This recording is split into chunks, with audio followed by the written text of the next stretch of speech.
listening to the Mountainside Podcast, and our returning guest for this episode is my friend Donny Dust. He's the owner and operator of Paleo Tracks Survival. He's been the star of multiple television survival shows. Donny is a true primitive survivalist, an incredible napper, and much more. But above all that, he's one of my favorite humans to be around. I always enjoy his company. This was a great conversation, and I hope you enjoy the episode.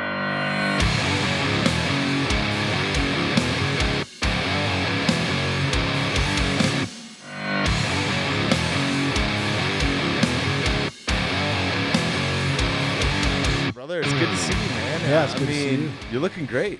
Yeah, thanks. You're dude. looking You refreshed. look good, man. You look good. Trying, man. Got to kill it that way, Yeah. though. That's the way it is. No, it's been going good. I mean, I'm excited to like slowly move into like Colorado spring. Oh, me too, man. Where, we'll probably still get some snow here and there, but it's you can kind of see it. You can feel it in the air where it gets a little bit warmer, and you're like, start seeing those little teeny tiny blades of green grass Yeah. underneath the pine needles, and it's one of my favorite times of year because coming out of February and January, it's just brutally cold sometimes, and Yeah. like we've gotten pounded for a while with snow. Like there's some serious snow in the backcountry. Yeah, I mean, as I'm looking, down on that Boulder side, up around like, like the Indian Peaks Wilderness, that area, I'm like, God, there's still Like 150% of snowpack That's or what something. I mean. It's wild. unbelievable. So I got to bring a client out this Friday, Saturday, and Sunday, and we've been talking back and forth. He's coming from Massachusetts, and he's like, "What should I anticipate for snow?" And I'm like, "Well, it's March, so I would expect some. You'll find some in shaded areas. So we've been kind of scouting different areas just to make sure that it's not, post hole walking the entire time we're heading out there. But should be a good time. Do you ever travel with like snowshoes or anything like that, or is it? Sometimes. If I'm out doing my own thing, I'll bring a pair of snowshoes, and if it's me and my dog Finn, we'll drag a sled, snowshoes on it. Then as it kind of gets a little bit deeper, depending where we go, then I'll throw on some shoes. But most classes, that's kind of like one of the unique things to build and kind of go over. You can build like a quick set of snowshoes out of like pine boughs, or you could build like a longer styled ski like snowshoe that will give you some, ability to walk on top of the snow instead of walking, in it and through it and, burn a lot of calories. But I brought you some stuff. You did? I always bring stuff. Dude, you're like the gift bearer. You brought me a stack of books a minute ago, and I've been hanging on to these, because I didn't want to give them all away. But that's awesome, man. I got a good stack over there. And it's such a good book too. Oh, I appreciate it. There's plenty of books there. I signed those, so hand them out to folks, as you see fit. But so we have some old, tools over here, some of the smaller points, but some of my most prized possessions, by the way. Man. But a good goat hide to rest them on. And then this is a piece of Georgetown chert that's shaped in the style of a Solutrean point, which is like the Solutreans originate in like France. You're giving me this? Yeah, man. These are all for you. God, good conversation. Beautiful, man. But that would have been. I gotta hold this up to the camera so people watching can see this. That would have been fixed to like a large spear shaft where they would have, hunted game with it. Not necessarily thrown. It's more of a thrusting spear, or, if they were lighting fires and hurting animals into various regions, that would have been ultimately like a finishing tool or a thrusting sort of spear. And then that's so cool because this is stone from right up the road too. Like. Yeah, I mean, some of this stuff is from Texas. Beautiful, man. It's like almost white. Yeah, so Gray on that, on one side. That's why cool, man. These are the flakes of that stone. So this is a piece of Georgetown, and then on the exterior side where it's a little bit whiter, I call it a close cortex. So the cortex is more chalky, but if you can keep an underlayer of the cortex on there, it'll keep the stone somewhat white, and then when you flip it over, it's so badass. It's like gray on one side and white on the other. That's beautiful, man. And then this one is some obsidian. This is more like a laurel leaf, another large obsidian spear point with some of the obsidian flakes.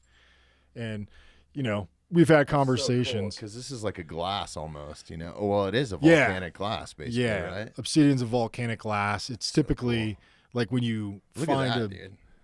Yeah, that's the cool portion is that all of that around its edge, you can see through it, and it's super sharp. Dude, you're the fucking man.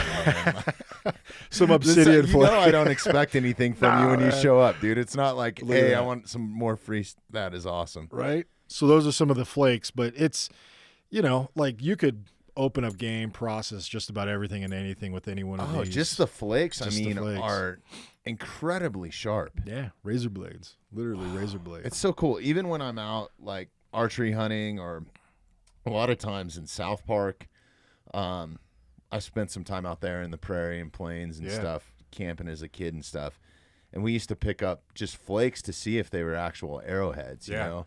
And you could see where somebody would sit there and just flake off. There'd be a whole pile of it. And you go through it, and then you might find one that was partially broken or something. But, dude, I got to say it. Like, I've picked up a lot of artifacts, right? Yeah. Some of them I've left out there. Some of them I kept before I knew any better.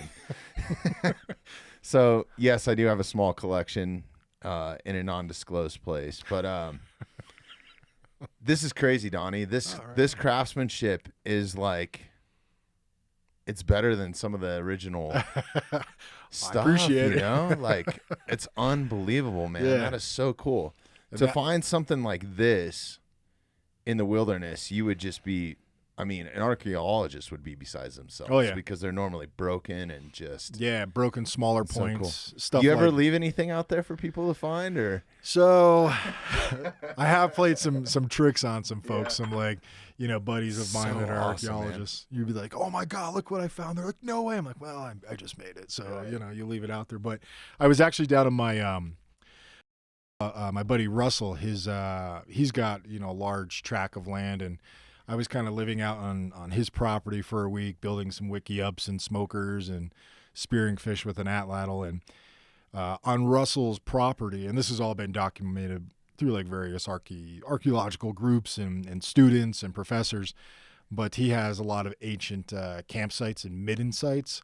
There's a lot of springs running through there. There's tons of game. So we went out and we did a dig, and on his property there, we were pulling out all sorts of these pedernally style points, and on his property he's found bifaces that are essentially kind of like this, not fully finished or worked, that are 14, 13 inches long, that big. Oh my God, that's some of them crazy. Are pretty intense. So he's a big time collector. His daughter, actually, she's the youngest one that completed the North American Grand Slam for sheep. Oh, really? Yeah, I don't know if you heard about her. She's, when she did it. I think I read an article.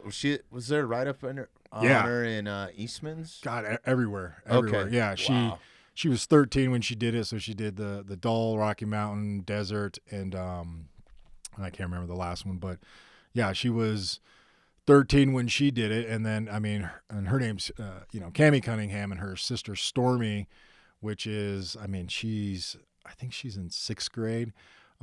She's getting ready to do like the North American, like Big 12, like bison, elk, like all these different things. So they are cool. Some pretty, awesome hunters, and it's cool knowing, those girls when they were really, really young, and now seeing them just, progress into that hunting thing, but on their dad's property, essentially. That's where I like to go and stay if I'm in like the hill country of Texas, or, really anywhere in that area. It's, that's so incredible. I don't mean to interrupt you, but I want to shine a light on that, youth that are taking on hunting, because I feel like it's a dying thing. Like, I feel like there's a lot of grown men trying to find their masculinity out there right now. Like, you run into a lot of new hunters and stuff like that, and there's a huge connection. You understand it. I understand it. You understand it on a whole different level than I do, primitively and stuff. But I think it's so cool when a kid takes the initiative to do that, and to have that support there for him. Yeah. So that's why if any kid shows, any of my son's friends or anything like that show any sort of interest, I try to take them someplace, right? If it's cool with their parents, like, let's go. Yeah. You know what I'm saying? You got to run with it. If it's an interest, why not? Even if it's, you bring them, hunting once or twice, whether it's, waterfowl or small game, whatever, and they're like, I really dig this. This is awesome. Well, then you just slowly build from there, introduce rifles or bows or whatever that weapon of choice might be, and see what happens. I think it's just such a good connection for an appreciation of life. Yeah. For me, for sure. In general, and I'm sure other people view it differently, everybody's different, but yeah, I think it's a good life lesson as a kid. Like, it taught me some serious life lessons. No, like, for sure. Oh, man. okay. Life's fleeting, Yeah. like it's temporary. And Yeah. like It shows the importance of it. Yeah. You know? And there's some work ethic behind it, right? Absolutely. And some adversity that you face and some emotional stuff that happens to you that even today as a grown man, I still get emotions, roller coaster, right? Happy, sad, thankful, grateful, you know, like all those things come into play. But it's a unique thing. And like, you know, knowing, you know, Stormy and Cammy and Russell, their dad, those girls have been hunting since they were young. I remember, I think it was like 2018. It was me, Russell, and Stormy driving around on their property trying to find the right spot to set up for a youth rifle, like deer hunt. I mean, he's got plenty of acres to do this, but it was like being part of that early process of them, and now seeing where it's kind of grown and, you know, transitions. And if you go into like Russell's house, there's nothing but, you know, I always call it the east wing of his house. There's nothing but, it's huge. It's a huge place, but there's nothing but, you know, arrow points and large bifaces and all the different sorts of history that's kind of ornate to his property, as well as different areas around the U.S. He's just a real big on, you know, hunting and conservation, then as well as kind of preserving that past, because he identifies it as a form of hunting that's, you know, ultimately evolved now to where his girls are, you know, out there and breaking records and appreciating life. But, you know, those two young gals, they still, I mean, they ride horses, they muck stables, you know, they're high school, they're part of cheerleading, they play guitar, they sing, they do so many like things where it's just not hunting, where, you know, Russell and his wife really say, you know, what are your interests? Well, let's just do them all. And I think it's a great thing to get around, you know, Russell and his entire family, because they're just good people. He's, you know, a country boy at its finest, but when it comes to, you know, hunting and stuff, that's like deep within their family history. His dad, Barry, brought Russell on his like first doll hunt, and now they're just kind of doing those same sort of historic lines. And I'm like, that's pretty awesome. They're good people. That's so cool that it's connected back, that he connects it back to this primitive thing and has an appreciation for that, because I think that that's something that's lost with people that are anti-hunting sometimes. Like, I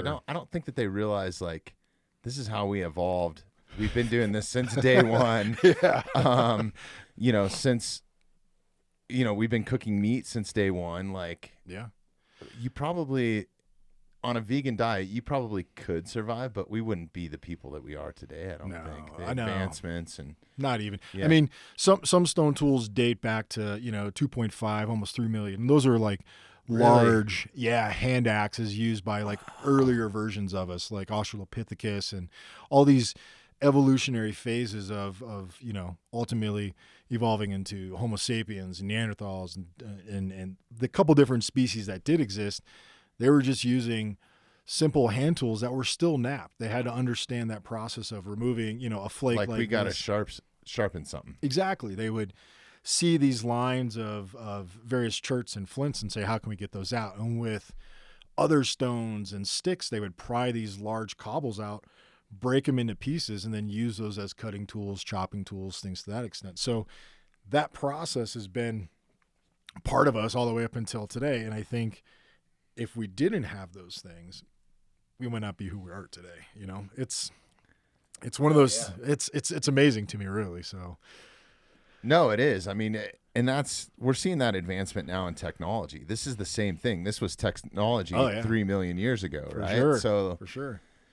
It only gets better and better. And I mean, if you look at anything that you modern hunt with today, you're talking about high-powered rifles. And I mean, even to go from this to blacksmithing, right? Yeah. To where they started making steel points was a huge advancement, right? For because sure. of the accuracy, the weight, like each one of these weigh a little bit different, right? So you have to be good with that specific tool. You have to adjust for that. Like, I think that there's a lot more, how would I say this? Not flaws, because these are beautiful, but you know what I'm saying? Like flaws in actual use, right? This is something that is not as strong. Like if you threw this and it hit a rib bone, it might break. Yeah. I mean, on my YouTube and various things, like I've shot in obsidian points, I've shot in chert, I've shot bone, and they all have kind of different, ballistics and how they impact with things. That's and so cool. Is that when you were doing it into the ballistic gel? And yeah, so there was a couple with the gel, and gel is not a good medium to replicate, the flesh of an animal. Yeah, hide, membranes, all that sort of good stuff. So it was really more about just experimenting with that ballistic gel. And then I kind of did some hog ribs and, a couple different bison experiments. But I shot a small obsidian point about, similar to this guy right here. It hit a bone and just detonated. It just turned into this obsidian kind of powder, because obsidian, yes, it is razor sharp, but if you hit a thick rib, it's not going through it. I mean, even if you glance off the rib and you break it, you still might get some penetration. But it's that process of figuring out, like, all right, obsidian. But something like this might be a little bit stronger, right? Absolutely. You take some cherts, and having thrown them in several different bison, you can hit a rib, you can cut through the rib, and then kind of ricochet off and still make it into the vitals. So I think it's that process of saying, all right, this stone is razor sharp and great for crafting X, Y, and Z, but this stone is even better for shooting into an animal through an atlatl or a bow, or even, thrusting it with the spear. That's the problem solving. That's the technology. That's the understanding of, understanding different calibers of rounds and different grains of arrows, and understanding the stone dynamic really allowed people to say, this works, this doesn't work, this is more suitable for this is better for this. Almost like related to steel, like there's the S35 holds a better edge than 1080. Yeah. It's all those things. And when you think about like our understanding of metals, I mean, we started using copper and bronze and all those things at a very, early age, but we still relied on stone because it required far more effort to smelt stone and shape it into various things compared to, something like, or steel compared to stone. So I believe when we were first smelting those metals, they were more precious. They were more ornamental. They might be held by, a chief or a tribe leader as a sign of like power and wealth, and that, maybe not wealth, but it was definitely when you get into gold or silver sure. or any of those, like, gems. I mean, for sure. I mean, even in the late, I believe, Neolithic times, there were individuals still shooting arrows with stone points and might have had a copper axe. There were still, folks that were using stone drills to drill out holes and maybe had, a small amount of copper in different forms for more, durability. I think the axe is probably one of the best. Small little copper axes were the best for chopping when you compare it to stone. However, if you take a polished stone that's this big that you originally because you could take this, put it up against a rock, and eventually polish it and get it nice and smooth and flawless. So imagine that with a large axe head.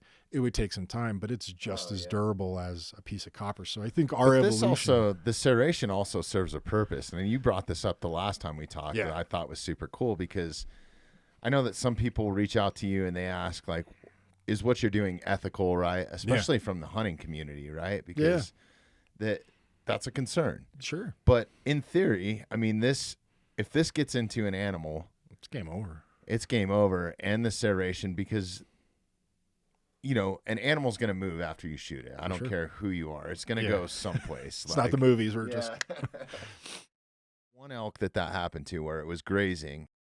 I was like, what the hell was that? But still, its torso moved. It spun around, and then it went back to grazing.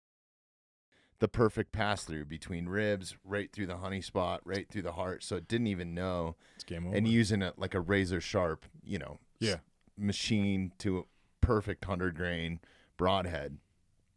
But something like this gets in there, and as they start running or whatever, right? It just keeps it's trauma serrating and opening up. And if anybody's bow hunted or done any sort of primitive hunting, even with a rifle, I mean, the telltale sign is following a blood trail. That's how you're going to find your animal. So I can see where this would be super effective. Yeah, absolutely. I mean, at the end of next month, I'm going to do some hog hunting with a neighbor of mine, and he's going to be utilizing a lot more rifle. So we're going to get some meat up front. So we'll use a couple rifles and take a couple hogs. And once we've kind of got, a decent amount of meat to go in the coolers, then it's going to be me on foot with my bow and my atlatl going after, various hogs on this. I think it's 42,000 acre ranch down in Texas.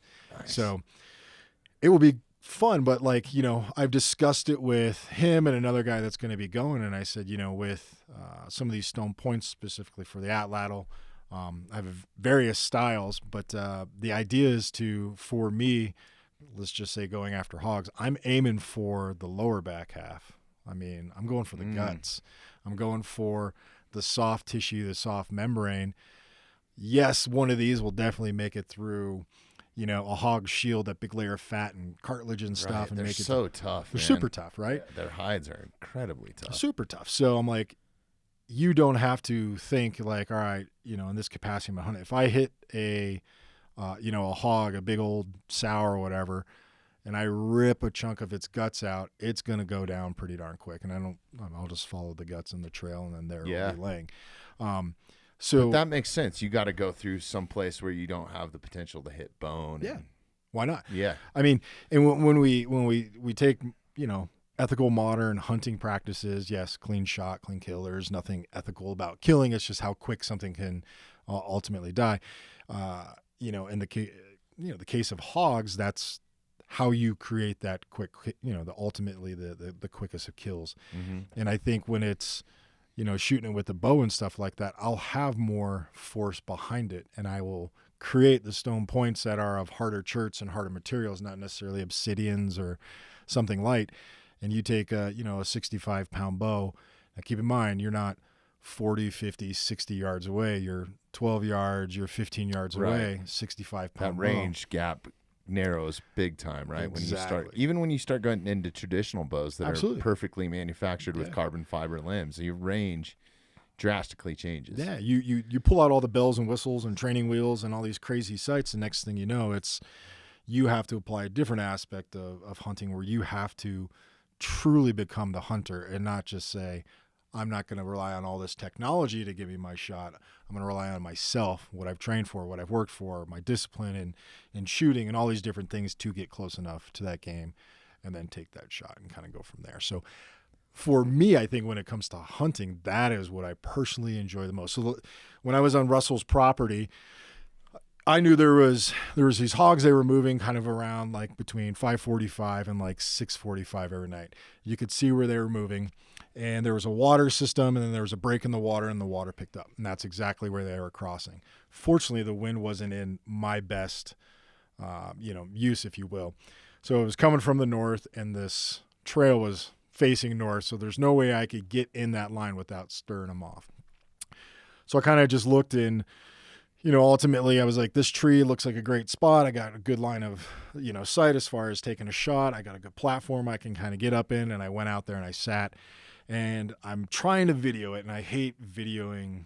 I'm the most unsuccessful hunter when it comes to videoing stuff, because it's just, there's too many things trying to hit a camera. It's too much shit going on. Too much stuff. Way too much stuff. We just talked about this in a couple episodes ago, and it was like, a couple guys that I know are trying to pursue that hunting career with an actual hunting show. And it's like the stress level, like I've blown animals out just by drawing my bow. So like, if you have to wait for a camera and get it set up and all that, it's like one little beep could ruin your hunt, right? That's my thing. And then I'm thinking like, all right, is the red light on the camera throwing it off? Like, what's going on? I clink my tripod. I'm like, oh, son of a gun. Yeah. So all these things are going through my head, and it's not typically, how I hunt, but I'm like, all right, we're going to try and see if we can make this happen. So I'm up in this tree, and I can see the hogs run across this field, and they hit this tree line. And typically in the past, they would hit this small little tree line, and there was a hill, and they would follow the hill around.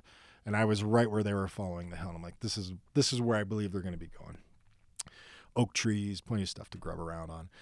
And they hit that tree line, and instead of coming around where I was, they just kind of went up over the top. And I didn't get the shot. I'm up in a tree.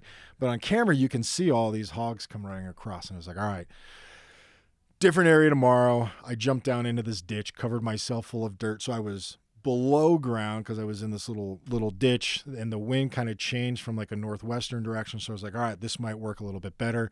I just need him to commit. And what it did is it just put me even closer to the route of travel.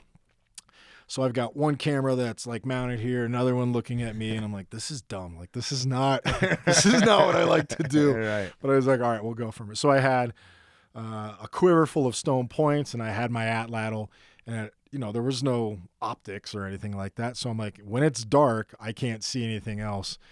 And lights just kept going down. And they just kept feeding underneath this tree. They would not commit to that area. I knew they weren't sancting me by any means because they were, a few of the smaller ones were, nose to the ground. Some of the bigger ones were getting pushed out by some of the other hogs. And they were just content in that area. And I was like, all right, they don't see the best. They do smell really great. Let's see if you can get out. And as soon as I got out, like I could see one white hog. There was this giant white one. I'm like, that's the only one I could see. Like, what am I doing out here? And before you know it, it just kept getting darker and darker. And I was like, all right, third night's the charm. Third night comes around. I build a fire. I, spear some fish. I'm eating those fish, and I was like, "Is this for a TV show?" Sorry to interrupt. No, this is just for one of my a YouTube video. thing. Yeah, yeah. So I was like, you know what? Screw this. I'm just gonna sit here and enjoy this fire and do what I need to do, and that's it. Like I'm not doing anything else. Yeah. I'm like, screw the hogs. I'm not playing the game. But it's one of those things where you're thinking, all right, why am I really out here? Well, definitely wanted to get some meat. I'd love to get it on film, but at a certain point, I'm like, stress is too high. I'm not even right. bothering with it anymore. I'm done well, with I think it's cool that, I commend you and I commend other people that actually like Donny Vincent, another Donny, right? Yeah. Like guys that tell the actual story for sure and show the process behind it or try to show it because you can't capture all that in one little, like I think like the Sportsman's Channel are some of the worst representations of hunting. I don't know that it's done. They're still cool to watch, and I don't want to knock anybody that's on there, but you cannot fit that experience into 20 minutes once you start putting commercials and all that sort of stuff in there, right? And like your show, Mud, Sweat, and Beards, amazing, right? That was an hour, right? Yeah, so 43 minutes, 44 something minutes. like that. Yeah. So you get a little bit more perspective, and that show is showcasing some of the hard. Yeah, that show is based around hardship, right? Yeah. And then success at the end, or maybe not even success, right? Maybe some success, some failures. Yeah, reality. Awesome show, by the way. Go check it out if you haven't. That was on the History Channel, or that was on USA Network, and I believe it's streaming on Hulu right now. Awesome. Yeah, yeah. You and Ray were great in that. Oh man, appreciate it. It's good. The banter back and forth, everything was amazing. But I think like on some of these other ones, and I'm not going to name any names, but like there are some good ones out there that try to portray that. I think Randy Newberg's another really good person that is like a public land hunter. Yeah. He's a rifle hunter and stuff, but he's not shooting 380 class bulls that are on private land and it's all about the camera shots and that whole thing, but I love the fact.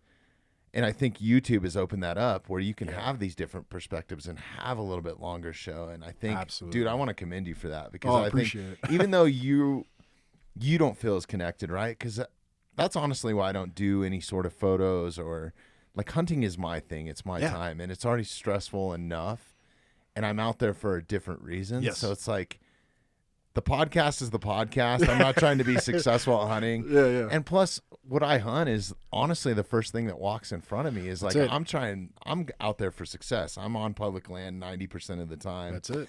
And for me to be holding up a couple ears is not the shot. Nobody cares about that. No one cares. Well, I have this conversation with my neighbor Dan all the time. He's a retired Boulder sheriff, big hunter. He's been all around the world, and his mentality along with mine is meat first. Like that's the whole objective. So even when we go do hogs next month, like I said, we're going with a couple rifles to put meat in the freezer, and then we can kind of experiment with a couple things. So he's like, I'll film it. I was like, you can, but like there's no guarantees, on foot in different ways. So we'll grab some meat in the fridge, and then we'll kind of transition to something else. Cause I think for me personally, and I just had a conversation with someone about this the other day. I'm like, you will not find a photo of me, doing, holding this up or holding that up.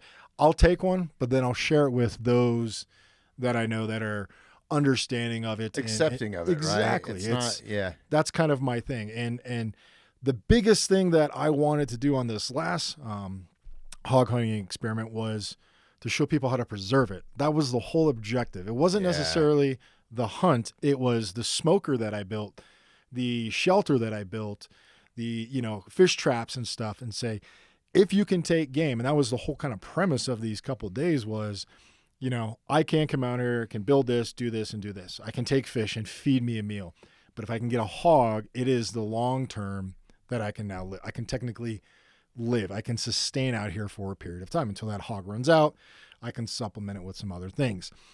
So the idea was to take the hog, smoke the hog, and show how you can sustain over a period of time and not just go hand to mouth. Like, yes, there was turtles, there was fish, there was some greens, but that's all hand to mouth. It's just getting by.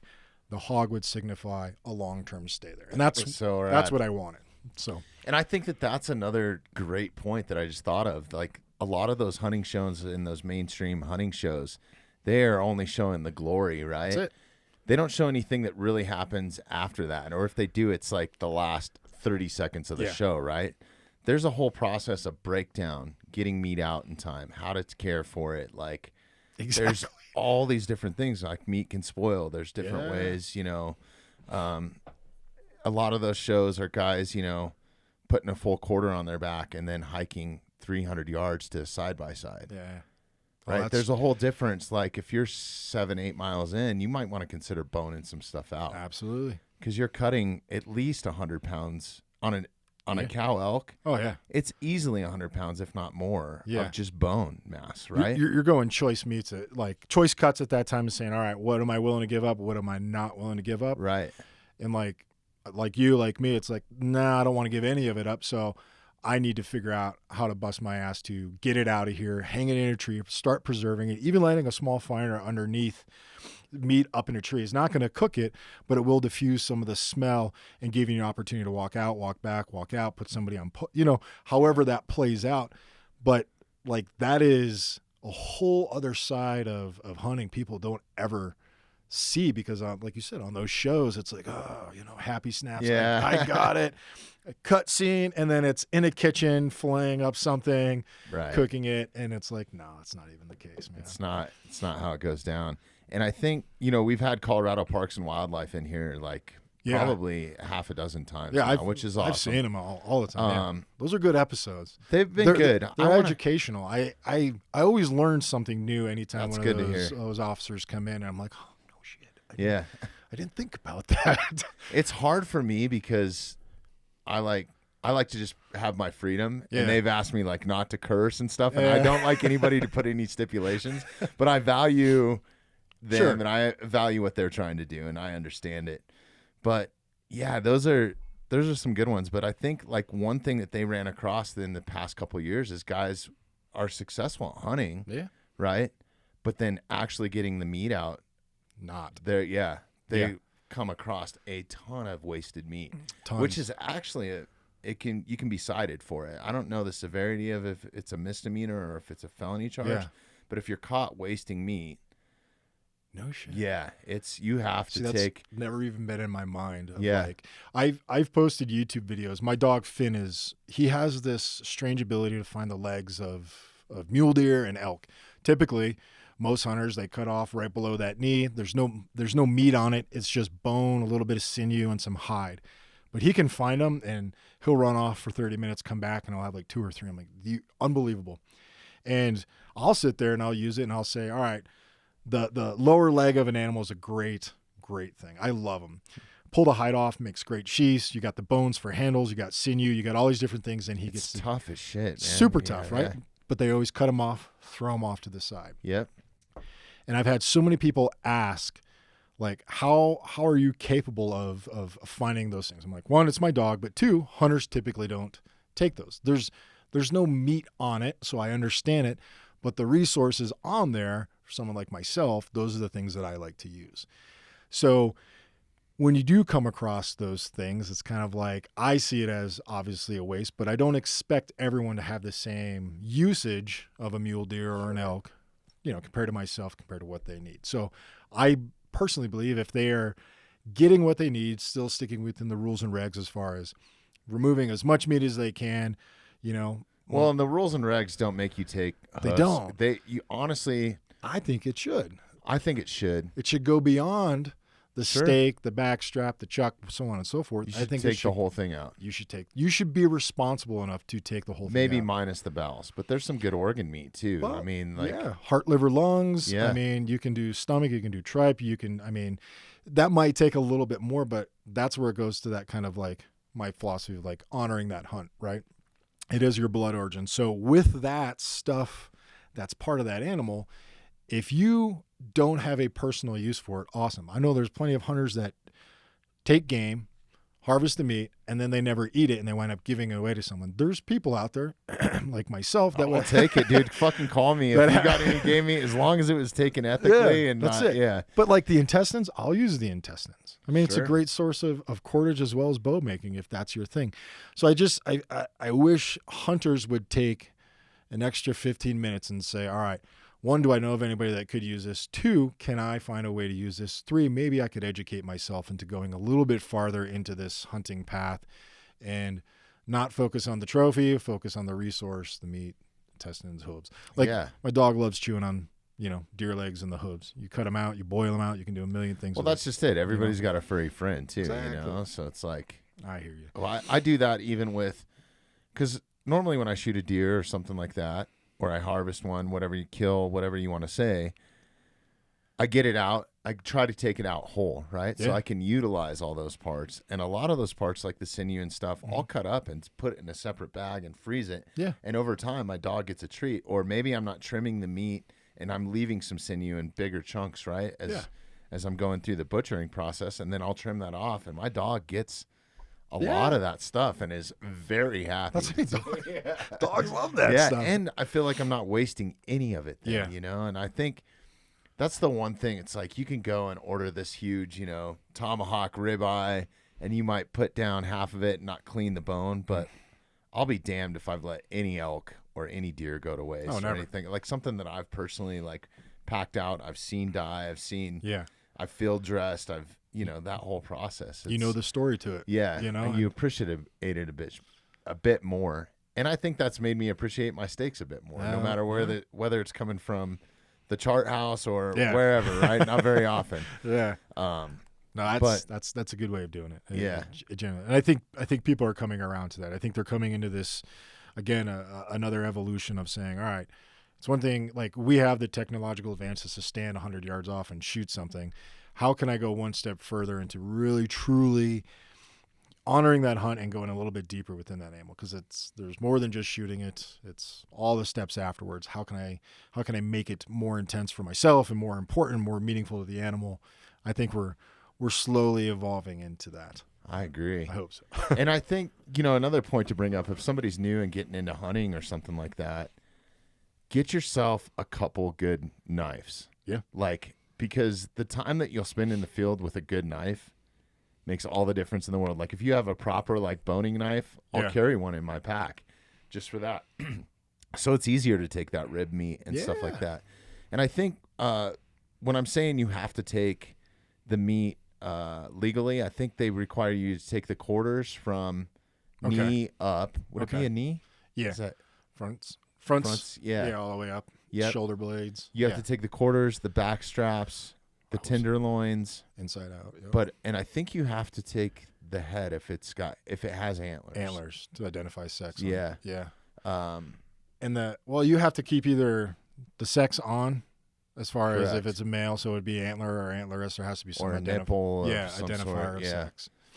Yeah, but I think that's what you're actually required to. But there's a ton of neck meat. There's a ton of rib meat. There's, like you said, below the hoof. I don't ever really take anything below the hoof, but I might now. Well, I might call you this season and be like, dude, what can I do with this? There's no meat really below that knee, but the hoof, dogs, you boil that out, you can just literally slide it off and you can throw it to the dog and they'll chew it up. It's all keratin and different sorts of things, but it's so good for them too, right? It's really good. Yeah. It's what they're supposed to chew on and eat, but everyone's a little bit different in their hunting path, and I think as long as people stick to the rules and regs and they're there for a reason. Yeah, pick your poison and go about doing it.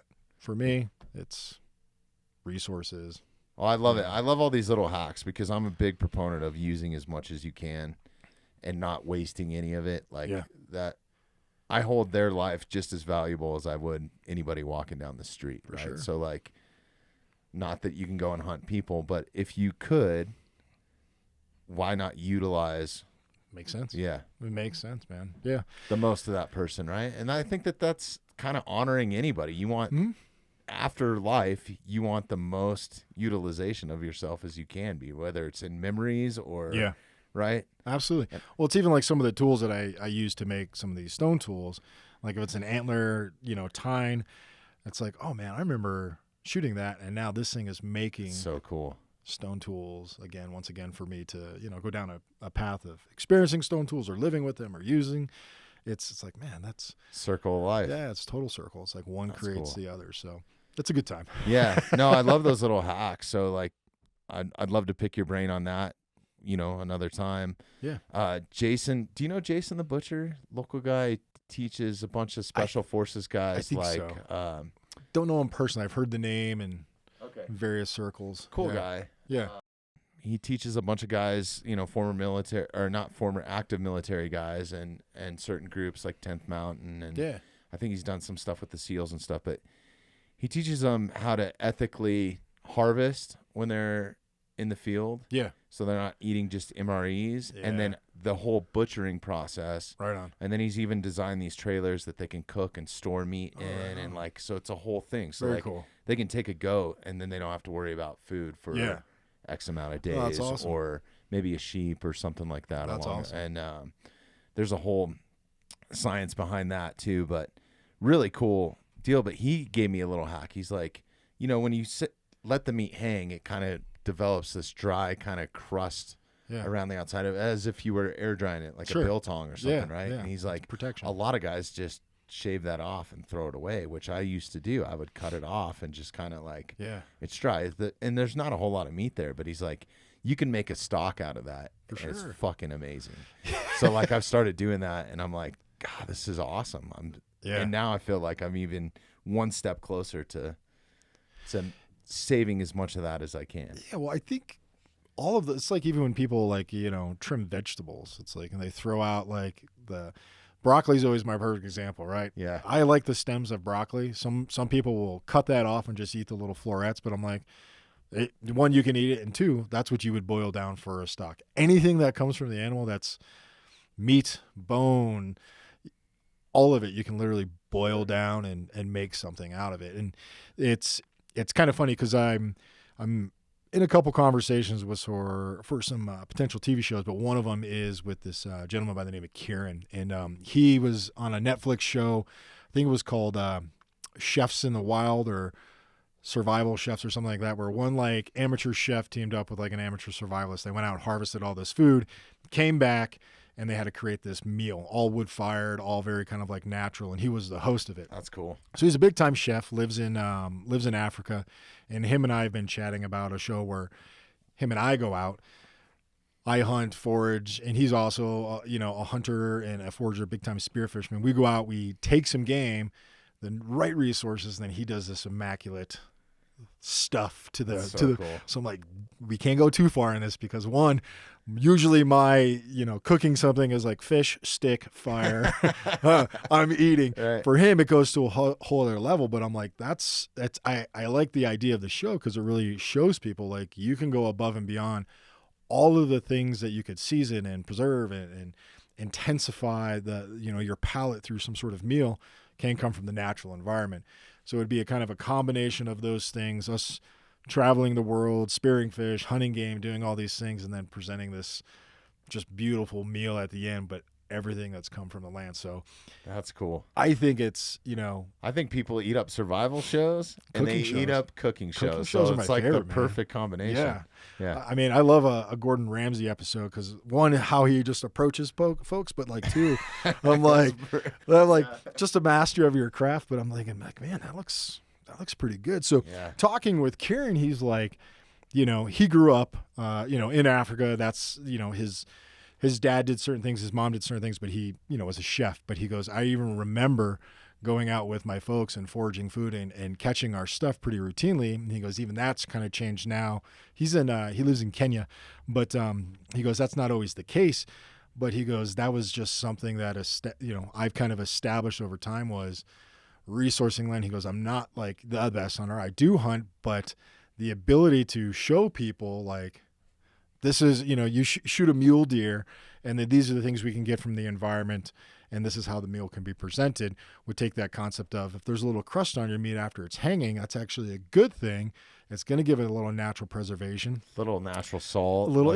It's like, okay, we can actually go above and beyond aside from saying, all right, I'm going to bring it to the butcher. Butcher's going to, do all of his fine cuts and cleaning. He's going to keep all that extra stuff, turn it into sausage, sell it for $12.99 a pound. And, people could learn from it. And then dye it with beet juice. So exactly.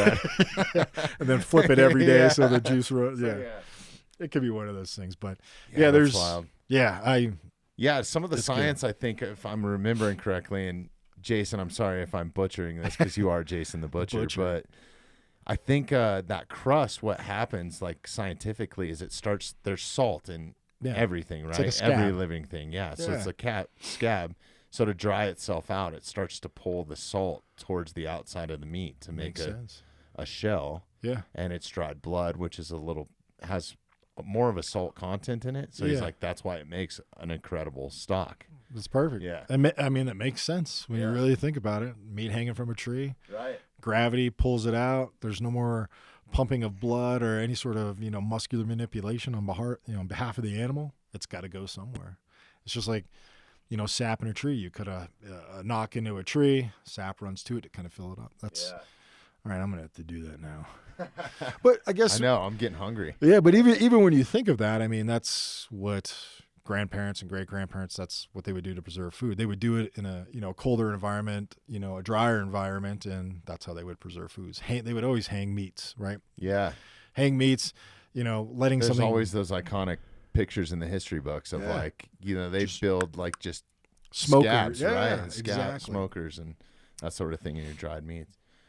And I think that's one reason why I like biltong so much. You introduced me to that, so good, and that was life-changing for me, being on this carnivore kick that I've been on, like, because I can actually have a snack, or I can actually have, it's like a luxury. Yeah, I think it's so rad. Way better than jerky too. When you, like jerky's like, especially unless you're making your own, the jerky you would buy is it's all just stuff. It's just like chemicals. Yeah. And, it's not good. Biltong, it's just sugar, air dried. It's the best. Yeah. Speaking of that, I'm gonna try one of these Jocko Goes. Oh yeah, give it a shot, man. They've been good. I'm addicted to the fucking things. Like they can't send them to me fast enough. Like I'm always hitting them up like, yo, we're out again. They're like, how many of these are you drinking? But it's good. It's good. It's got a little caffeine in it and just a bunch of vitamins, and it's paleo and keto friendly and all that good stuff. So it's got a good taste. It's a good little shot. Yeah.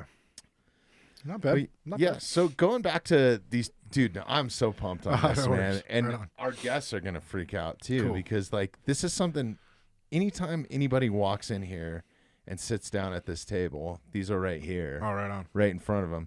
So they start picking shit up, They're like, oh, these coins are cool, or this, these arrowheads, where'd you find these? I'm like, I didn't find them. My buddy Donny made them. Oh, right on. Yeah, so it's so cool, man. And these are like next level right here, man. Well, it's the evolution of the stone tools. So even as you look at these, you could even say all of these flakes are your first simple tools. And then you start going into some of these bigger ones that are more knives and spears, and then it transitions into something more projectile sort of based. So even as they're there's multiple technologies sitting on this goat hide. So rad. Yeah, man. I love them. Cool. So when it comes into some of the scientific stuff that you've done with these, like working with some universities and that sort of thing. Yeah. We talked about you throwing into some gel, like some atlatls and stuff. You've done some bison stuff. But when you're working with some of these universities or professors or scientists or whatever, what are they having you do? Are they having you like basically, hey, we want you here to nap out points and throw these projectiles because you have the most experience at it? Or are they asking you to recreate like stone tools that were to mimic a certain period or a certain period of time? So it's really all of those. So there's a gentleman by the name of Dr. Devin Pettigrew. He is his focus is ancient hunting weapons, specifically the atlatl and the bow.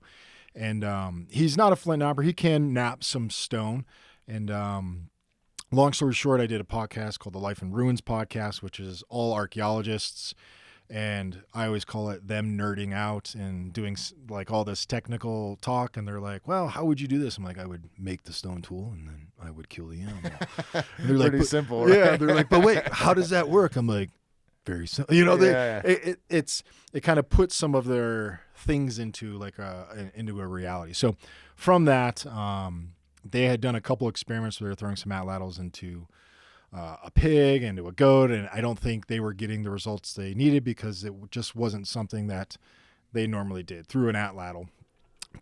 Dr. Pettigrew, Devin, he's done it before, but he's running the experiment, so it was a little bit more, he needed to focus on other things. So through that relationship, I started making them some points, started throwing them some atlatl, getting them the results they want. And after throwing an atlatl for so many years, there's a degree of accuracy, more, penetration, and there's a lot of, direct science instead of like, you throw it, you hit it, and you're like, oh man, that was a great shot. But can you replicate that again and again and again and again? Plus, I'm sure it comes down to, there's guys out there like Tom Brady that can throw the football. Yeah, absolutely. 80, 100 yards, maybe even. Exactly. And then there's guys out there that can throw 30 yards like me that. You could throw it, but it's like, right. And I think for the sciences, it's the repetition of being able to perform that thing consistently. So the past couple of experiments, I made a lot of points, and I've thrown the darts into the bison, into the goats, into various things to create the different data sets they're looking for. And some of the data sets are specifically about the terminal ballistics, the velocity, the kinetic energy, all this nerdery, as I call it. And I don't understand it to their level. All I know is when I throw an atlatl and it goes through the bison, and they're all like, yes, finally. And I'm like, was that okay? And they're like, yeah, that works. I get excited. So it's got to be cool to go back and learn some of the science behind what you're doing though too, right? Well, that's where I get another, like a juice's worth of squeeze, because I get to learn some of the technicalities of it, because all of the napping and stuff that I've learned has just been on my own through trial and error, reading a few books. Because if you ever read like an archaeological paper, and archaeologists will admit to this 100%, it's hard for them to communicate a common language of concepts to people.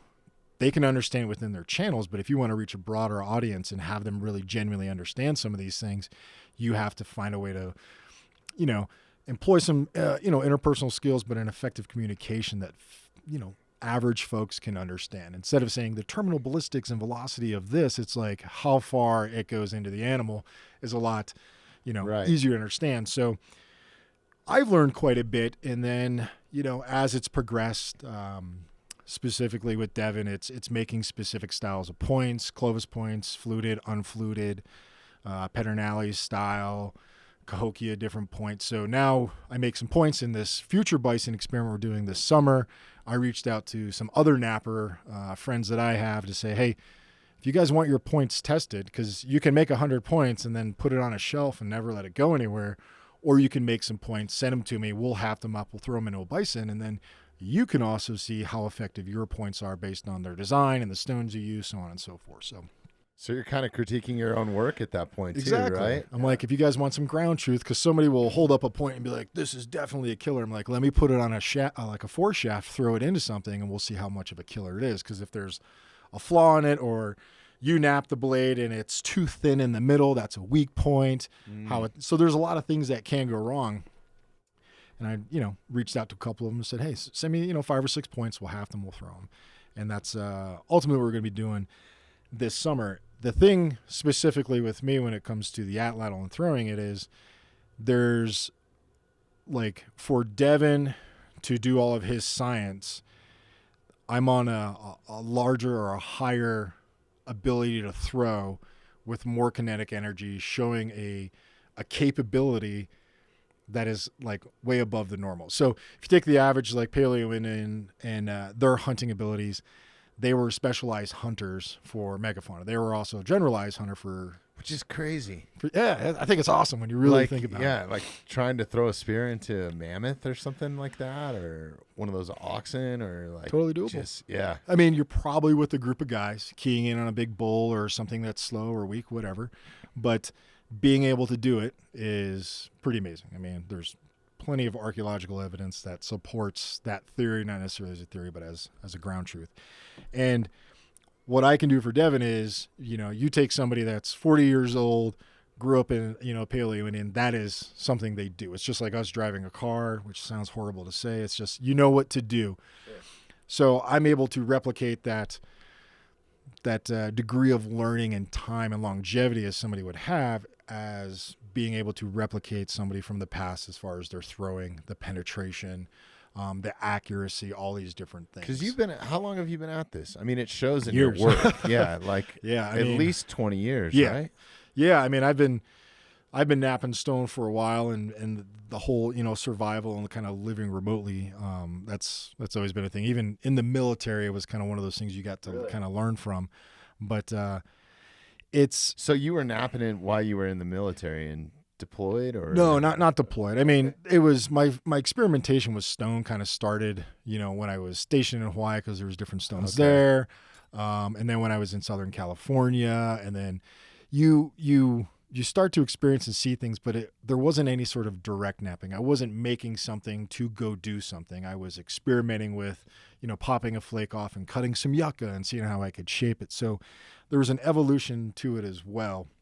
But once I really started getting into napping for the pursuits of ultimately living. I mean, it was like the early 2000s, that sort of time span. So you've been at it for a while. 30 years.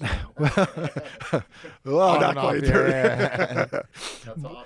But so yeah, getting the opportunity to work with, different archaeologists and, folks like that, it's fun to see, especially when you make a Clovis point, haft it, you give it a throw, and it kicks through, the ribs of a bison. It breaks one of the ribs or cuts through the side of the rib, hits the heart, and comes out the other side, maybe 2 feet.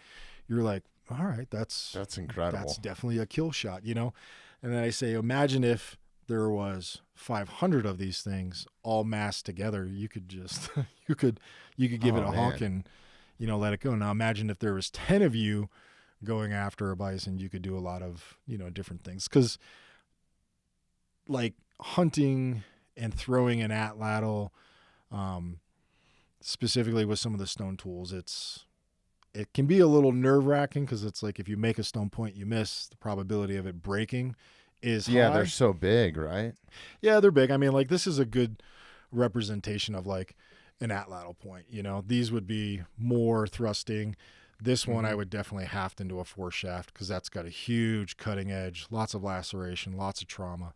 But everyone had their own styles, you know what I mean? Like, just their own unique points. I mean, there are so many different styles of points, that some were hafted on arrows, some were hafted on, atlatls, and then later broken and then reduced to go on arrows. It's just cool to see, and then to kind of live that, that experience, and then say, holy cow, this is actually what we did. Yeah, just a little bit of education that I got, as a kid, because my grandfather was a huge arrowhead hunter and stuff like that, and that's kind of where my passion fell in for it. But, he had found some that have like a blood groove in them. Oh, so that's like a little canoe, right? And I was like, man, to think of that. Yeah. That's called fluting. Yeah, fluting. Okay, yeah. And typically that's where you would create that groove here, so that you can make a thinner hafting point and then an easier transition. So when the stone actually goes in, you're not catching wood. It sits down into the stone, so it's even smoother. Wow. So they were thinking aerodynamics back then, right? I mean, you think about it, like, all right, we're going after this animal. It's a large game. It's hard to bring down. We need to make sure our stuff is flawless. We need the easiest transition from stone to, atlatl foreshaft, or stone to arrow. Trial and error. I mean, you have hundreds of thousands of years to figure it out. Right. Might as well. And this is your job. That's right? it. That was your gig. No other responsibility.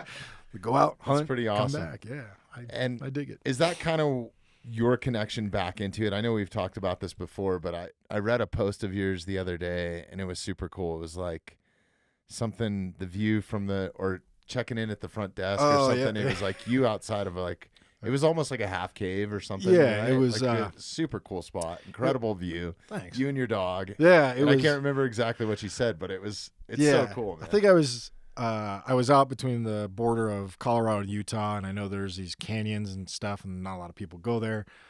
So we went there, and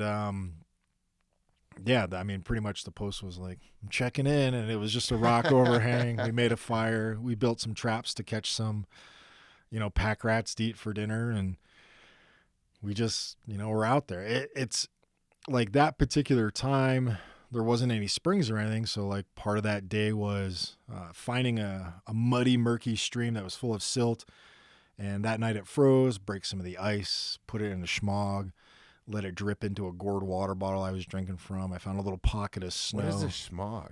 Schmog is like one of those Middle Eastern scarves. Oh, okay. So it's just a filtering process, like a cheesecloth. Like a cheesecloth.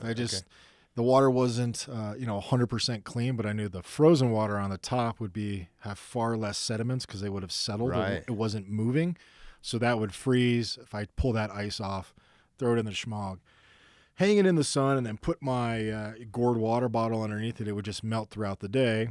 And then I found like a little pocket of shade that had some snow in there, and scooped that up and put it in my dog's wooden bowl. It melted, and that's how we got our water those days. And nice. That's all we were worried about was like water. Water is key, and I think that's something that I could definitely do better on in the backcountry. Like water. I have I carry this little pump thing that like filters it, and then the iodine tablets and stuff. Like, what are you doing out there? So the best system, and I've recently come across it, is called a Grail. Grayl, and it is essentially. Damn it! I should have. Do we need to pull one up? Yeah, you could. If I could, you could pull it up. We're missing our my assistants today. This is kind of cool though. It's just you and me. Yeah, this is cool. No, I dig it. Yeah. I dig it. Give me a second here. We'll get into this.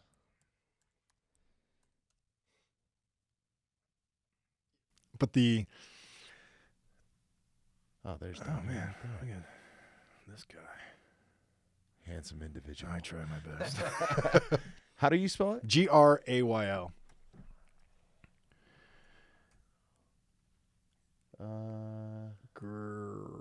Grail. Just put Grail water purifier. There you go. Grail water bottle? Yeah, that. Okay, let's try either one. That guy right there.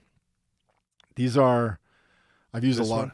Yeah, they're all kind of similar to the Grail, but it is. Oh, nice. So it's an actual water bottle. It's an actual water bottle, and what you do is you pull off the bottom, you scoop up the water, put the system back in it, and it's just a press. You just press down into it. It filters through the bottom, and then you drink. Wow.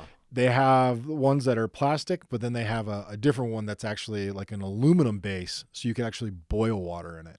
Oh, really? So you can filter water, you can boil water, lots of use out of it.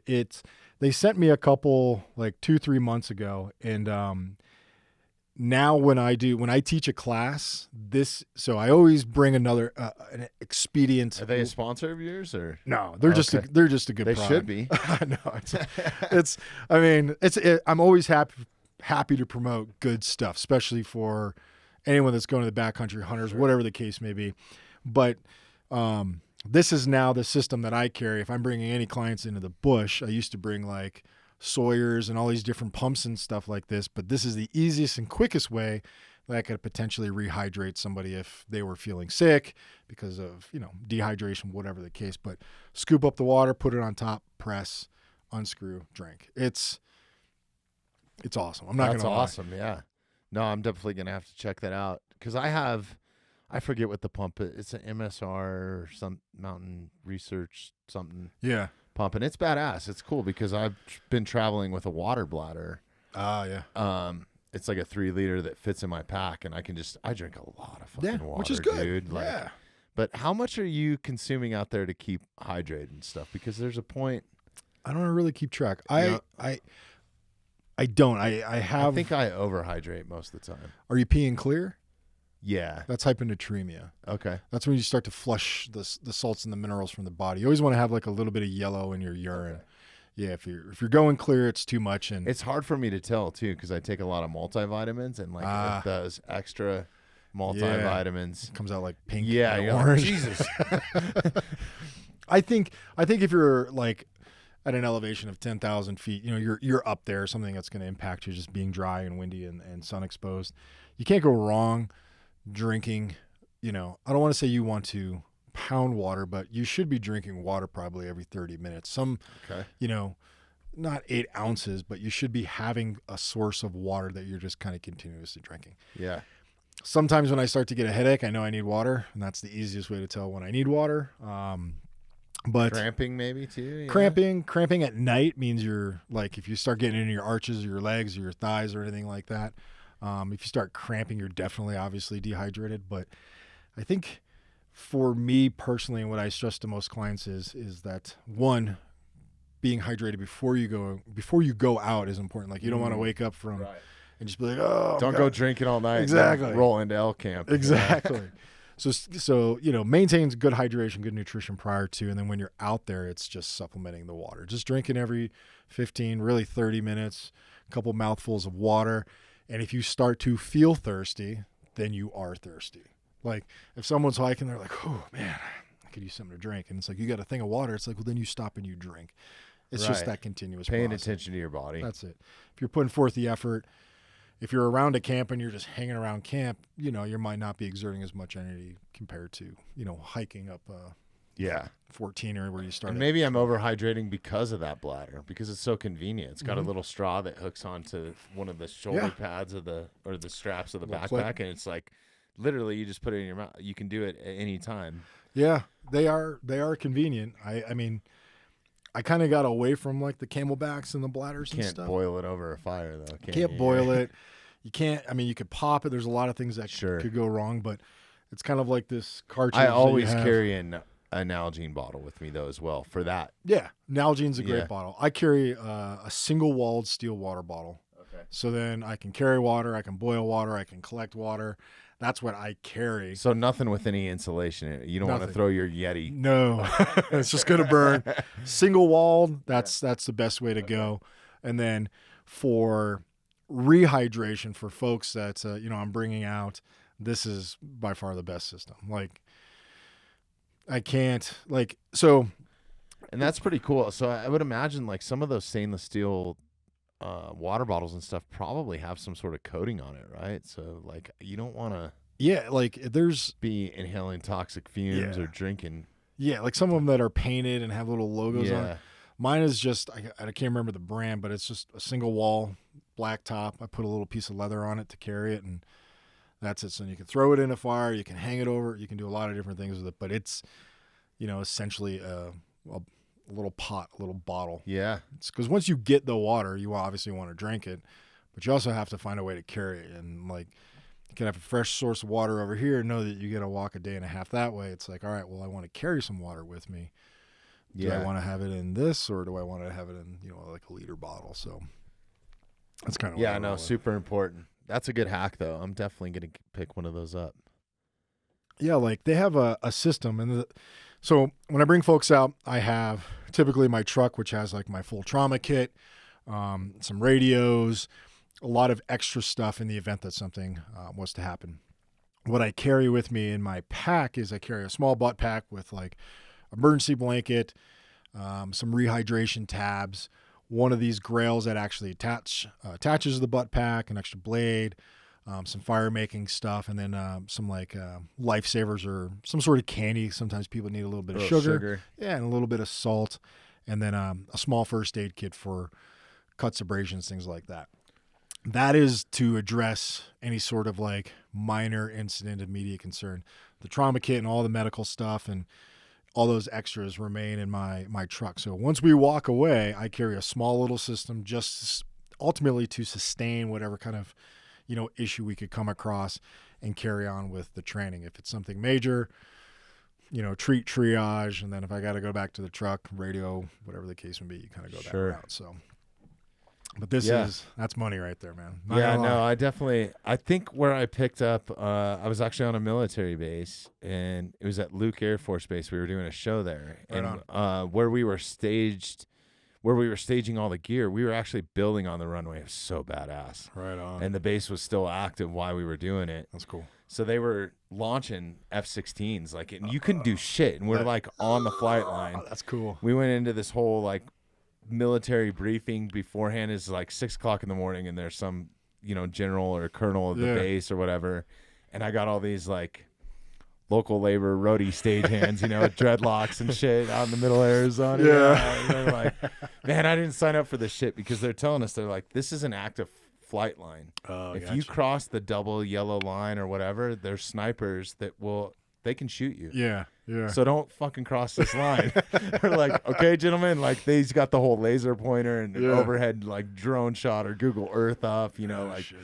explaining all this stuff to us at 6 o'clock in the morning. And these guys haven't even had coffee or probably hungover and shit. So that was interesting in its own right. But we would be building these structures because they were going to have an air show there. It was like the 60-year anniversary or something of the Air Force. Right on. And it was so cool because I got so many of these challenge coins. I got to have a whole nother collection at home from being on all those bases and met so many badass people. But where we were actually storing our equipment and some of the electronical equipment was they gave us like a hangar or something. Okay. And it was for F-16s. Oh, right on. But they had cleared it out or cleared the planes out of it so we could store our stuff in there. And when you walk into the bathroom and you stand at the urinal, there's a color chart. Yeah, the P chart. And it tells you like you can't fly. Like this is a no fly. This is you're good or whatever. And you have to. I don't know if these guys have to like take a picture of their piss and then like show it like, hey, my stream's good or whatever. Well, they call those in this $1 million jet. Yeah, those are the P charts, and they are up everywhere at every military stall. Are they? Okay. Yeah, you take a pee. You kind of look down, you're like, all right, it's yellow. And it's like, I need 3 glasses of water. Yeah. It's just that reminder of always staying, hydrated. Okay. But yeah, I guess I didn't actually read the chart because I was like, the clearer the better. You're hydrated. That's funny, man. Good shit though, man. That was super fun. I got to go to some pretty badass spots. We went to Luke, Andrews. I'm trying to remember. What's the one in Vegas? That's cool because there's military aircraft that comes from around the world and descends to right there so they can like cross train or something. Gosh. So you'll see like Iranian planes and just all kinds of weird shit. And then for that air show, they would do pyrotechnics. So they would have like an old, B-52 bomber go by, and then they would have this pyro going off like it was dropping stuff. Really not quite like the real thing, but it's still pretty cool. Yeah, that's cool though. But yeah, it was super fun. That Vegas is actually, if you're in Vegas, I encourage you to go out to, I think it's a NASCAR track. I don't know. I'm not a NASCAR fan, so there's some sort of racetrack. It's either Formula One or NASCAR. Yeah, but it's right near that base. I can't remember the name of the base, but it's so cool. You can drive out there and just watch. They're launching planes all day long, so you'll see F-22s. F-35s. They fly a lot of aircraft out of there. It's just cool watching. I've always had an appreciation watching those sort of machines and just knowing what those trips you out. Like, it's cool. Flying at Mach 1 and turning on down. Yeah, that's cool. It really is cool. My buddy Andy's out by Miramar that owns Half Face Blades is. So there's always jets flying by out there, and then one of my favorite places to hang out on the beach is Coronado. Yeah. It's just, you see it all it's beautiful, man. And there's a Black Hawk, every 5 minutes, or a Chinook or something going by. It's pretty cool. Yeah. That's like out in, when I was stationed in Kaneohe Bay in Hawaii. Oh, I bet. Yeah. There's just birds, CH-53s and 46s and all sorts of stuff flying all around. And you could be sitting on the beach and it just comes over the top. You're like, oh my God. So it's cool. It's crazy because some of the people in the San Diego area are like pissed off. It's like people that are pissed off about elk that live up here. You know what I mean? It's like the same correlation. Like, I don't understand. I don't get it. I have an appreciation for it, I guess. So, yeah. Well, I think it's cool to see, like. I dig it. I always think of like, if you don't like the thing that brings people to your town for tourists so your businesses can run, you might be in the wrong. Like when I was driving in here, there was probably 40 elk crossing the road. Some had crossed, some were on the other side, and I was looking like, there's none of them are hit, so I can't pull over. And then I was looking back straps. I was looking. I was like, what about any sheds? And it looked like they were all slick, but I'm like, all right, there's 40. There's got to be a bull in there somewhere. But I'm like, well, we're almost to that shed hunting season because isn't it like April? The bulls move out. Like they're here. It's crazy. They show up like August 29th, and opening archery is like September 2nd. And then they leave around third rifle or something, right? Like they are so smart. They turn into golfers, basically. They're really like, we're golfing the rest of the time. And no, it's true. But I always look for it because like older bulls will drop them, younger bulls will drop, and the big studs usually keep them around. So I always look for those like 2 circles on the top of the head. And so I was just kind of looking, and I'm like, I couldn't see because I was driving, and I was like, you should probably focus on the road. But as soon as I start seeing those like fleshy little spots, I'm like, all right, they're starting to drop, and that's when you can snag them up. But people probably come up here to see the elk, and then they go eat at Bojo's. They go eat at these different restaurants. Like that, you should support that. Oh, 100%. Why not? Yeah, it's crazy. I was saying this is the only place I think that I've seen, maybe Estes Park, where the caution signs on the side of the highway, there's so many elk that it's an actual elk. It's not the deer like jumping, you know. It's like it's an actual bull. It's like a 330, you know. Yeah. So you know you're in the right town. That's cool, good shit. Man. Yeah, that's really cool. So what have you been up to lately, man? Like we just kind of dove into this and went down some rabbit holes, but like you just got done with Med, Sweat, and Beards, right? Is that coming back for a second season? No, it's not going to come back. Oh, really? Do I need to call the network, dude? I'm not like totally, upset that it's not coming back. It was fun shooting it, and we kind of had an idea on how we wanted to go about doing it, but how it was edited and ultimately presented was kind of not really what I was envisioning in certain ways. Mm-hmm. But it was still fun to shoot. No real major complaints, if you will. But yeah, pretty much this past year has been really just writing the third book, which is really? Yeah, which is different than the first 2. So the third book, long story short, Simon & Schuster, which is a publishing company, reached out and they said, we'd like to do a book with you. That's so awesome. Yeah, are you open to that? I said, yeah, absolutely. We kind of figured out some left and right lateral limits, if you will, and then just spent the time really working on the book. And there was a gentleman I was working with on the book. His name is Gary. He actually lives up here in Evergreen. Oh, because one of the rules was like, or not one of the rules, but one of the contract things was like, look, we know you can write, but we would like to like get somebody to help you write because, basically they're like, you're not the biggest idiot, but you kind of are an idiot. So I did a lot with, Gary is sending in materials and just kind of back and forth because he has a background and he was like a college professor and an editor, like books are his thing. He's like, we just want to give you that mentor. And I was happy to have that, sort of. Yeah, no, it's cool. It's like somebody in your back pocket, right? Literally. So, yeah, so this one is more, I guess you could say, more survival-y sort of stuff with some philosophy. So there's like, ways to build traps and shelters and forage foods and things that you can identify to eat and mushrooms. It's more of a survival manual. And the goal is for someone to be able to take it out and then bring it into the bush with them and actually apply the stuff that's on the inside. There's a lot of survival manuals out there that don't really provide a lot of context on certain things. They're like, this is the shelter you need to build. And that's not my approach. I'm like, every situation, environment, every minute there's varying degrees of consideration. So this is what you should consider when, building a shelter or whether you have a tarp. It's kind of on the fly, right? Exactly. Like it depends on your environment and what's happening and what's available. And there's that's so many things, right? Yeah, that's kind of the idea. So I wanted to give a book that shows a way, not necessarily, the way. So, yeah, just been working on that. Actually handed in the manuscript March 1st, which was kind of that deadline. And now got to work with like an illustrator to really illustrate specific kind of components of it. And hopefully, there was talk about potentially it being ready to go Father's Day of this year. Could be Father's Day of next year. So coming up pretty quick. Possibly. Where I'm not 100% sure. It's like as soon as I, handed it in, it's kind of like, all right, now, other people, editors and Yeah. Copyright people start going over it. Cause it was, it's gonna be like 300 some pages, a lot of, illustrations, but not like these cheesy illustrations. Like I'm hiring like a real illustrator that does a specific style. Nice. The pages will be kind of crafted in a way that will be really built for the outdoors. It's that manual. And the idea is you don't have to have a background in hunting or survival or primitive skills. Like anybody could pick up this book and then bring it into the bush and have some baseline concepts to say, how can I keep myself safe? How can I keep my family safe? How can I go about finding a meal? How can I do this? How can I do that?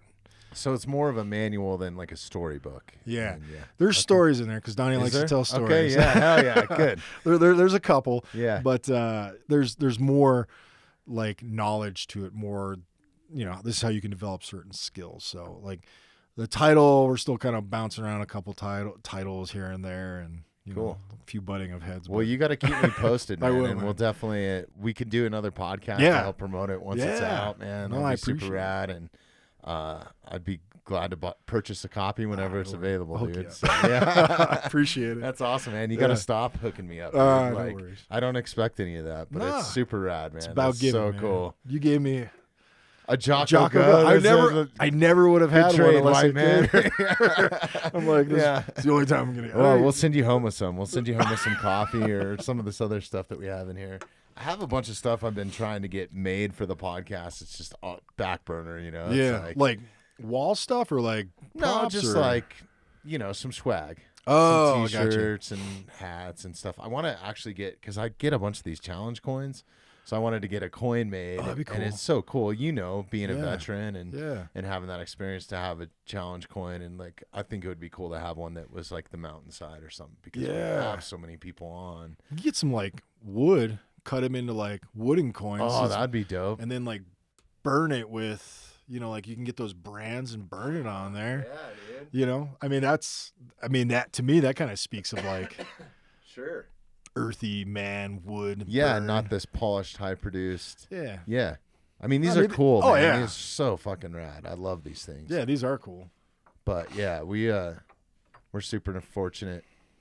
I'm a big promoter of or supporter of veterans, military, active duty, non-active, whatever. Just I'm a big supporter of that. First responders For sure, man. are huge. I think that, there's some people, not all people in every community are good, right? I'm sure there's some survival guys out there that are, yeah. They're not all Donny Dust, you know what I'm saying? So, and we've had a few of them reach out to us too, and I'm like, yeah, we'll pass. Yeah, we'll pass. So that's been the hardest part with this, but it's so cool getting these. Like, I'm just feel honored. Like, this is something that you can't go down to the store and buy, right? Yeah, Like, for sure. So these arrowheads, they're right up there. That's my stuff when it needs to go in a locked cabinet when I leave the studio for a certain amount of time. Like everything gets a little shoebox and the lockbox, and it gets procured. So that's cool. Yeah, if anybody breaks in, they can have the mics and all the bullshit that I can replace. But this stuff is irreplaceable. So it's so cool. Yeah, right on. When you were doing some of these bison experiments, I think that we dove in pretty deep last time on to the first one. Like there was a whole field dressing process where you process the whole bison with these stone tools and stuff. Was the second experiment, was it very similar to that, or were you guys learning something new? Or? Well, it was the first one. First off, if you ever process a bison, you want to do it on the ground. It's way easier. So the first one we did it on the ground, and lots of stone tools. I mean, there were certain points where I was, no shirt, I had shorts on covered in blood, and I'm just like, this is the best day ever, because it's a whole different experience. And then the second one, just due to the location where we were, they put it up on like this weird like forklift tractor thing and hung it upside down, which it's hard to, I don't like doing something that large. A deer's one thing, but something that large, processing it open with some stone tools. So I was using stone tools, and then there was two archaeologists that were part of this, Dr. Devin Pettigrew, and then Another guy by the name of And Justin. he's out of CU Boulder? Or is He that- is, okay. yeah. You should have him up here, man. I should. He's, I think he's we a rock. talked about him the last time, but I just have totally spaced he's out. But I'd love to have him on. He's good to go. He's he'll walk in here and be like, "That's Donnie's. These are all Donnie's." Really? Like, yeah. Well, yeah. He'll look at him. So you but, can identify. oh yeah, that's cool. he's pretty awesome.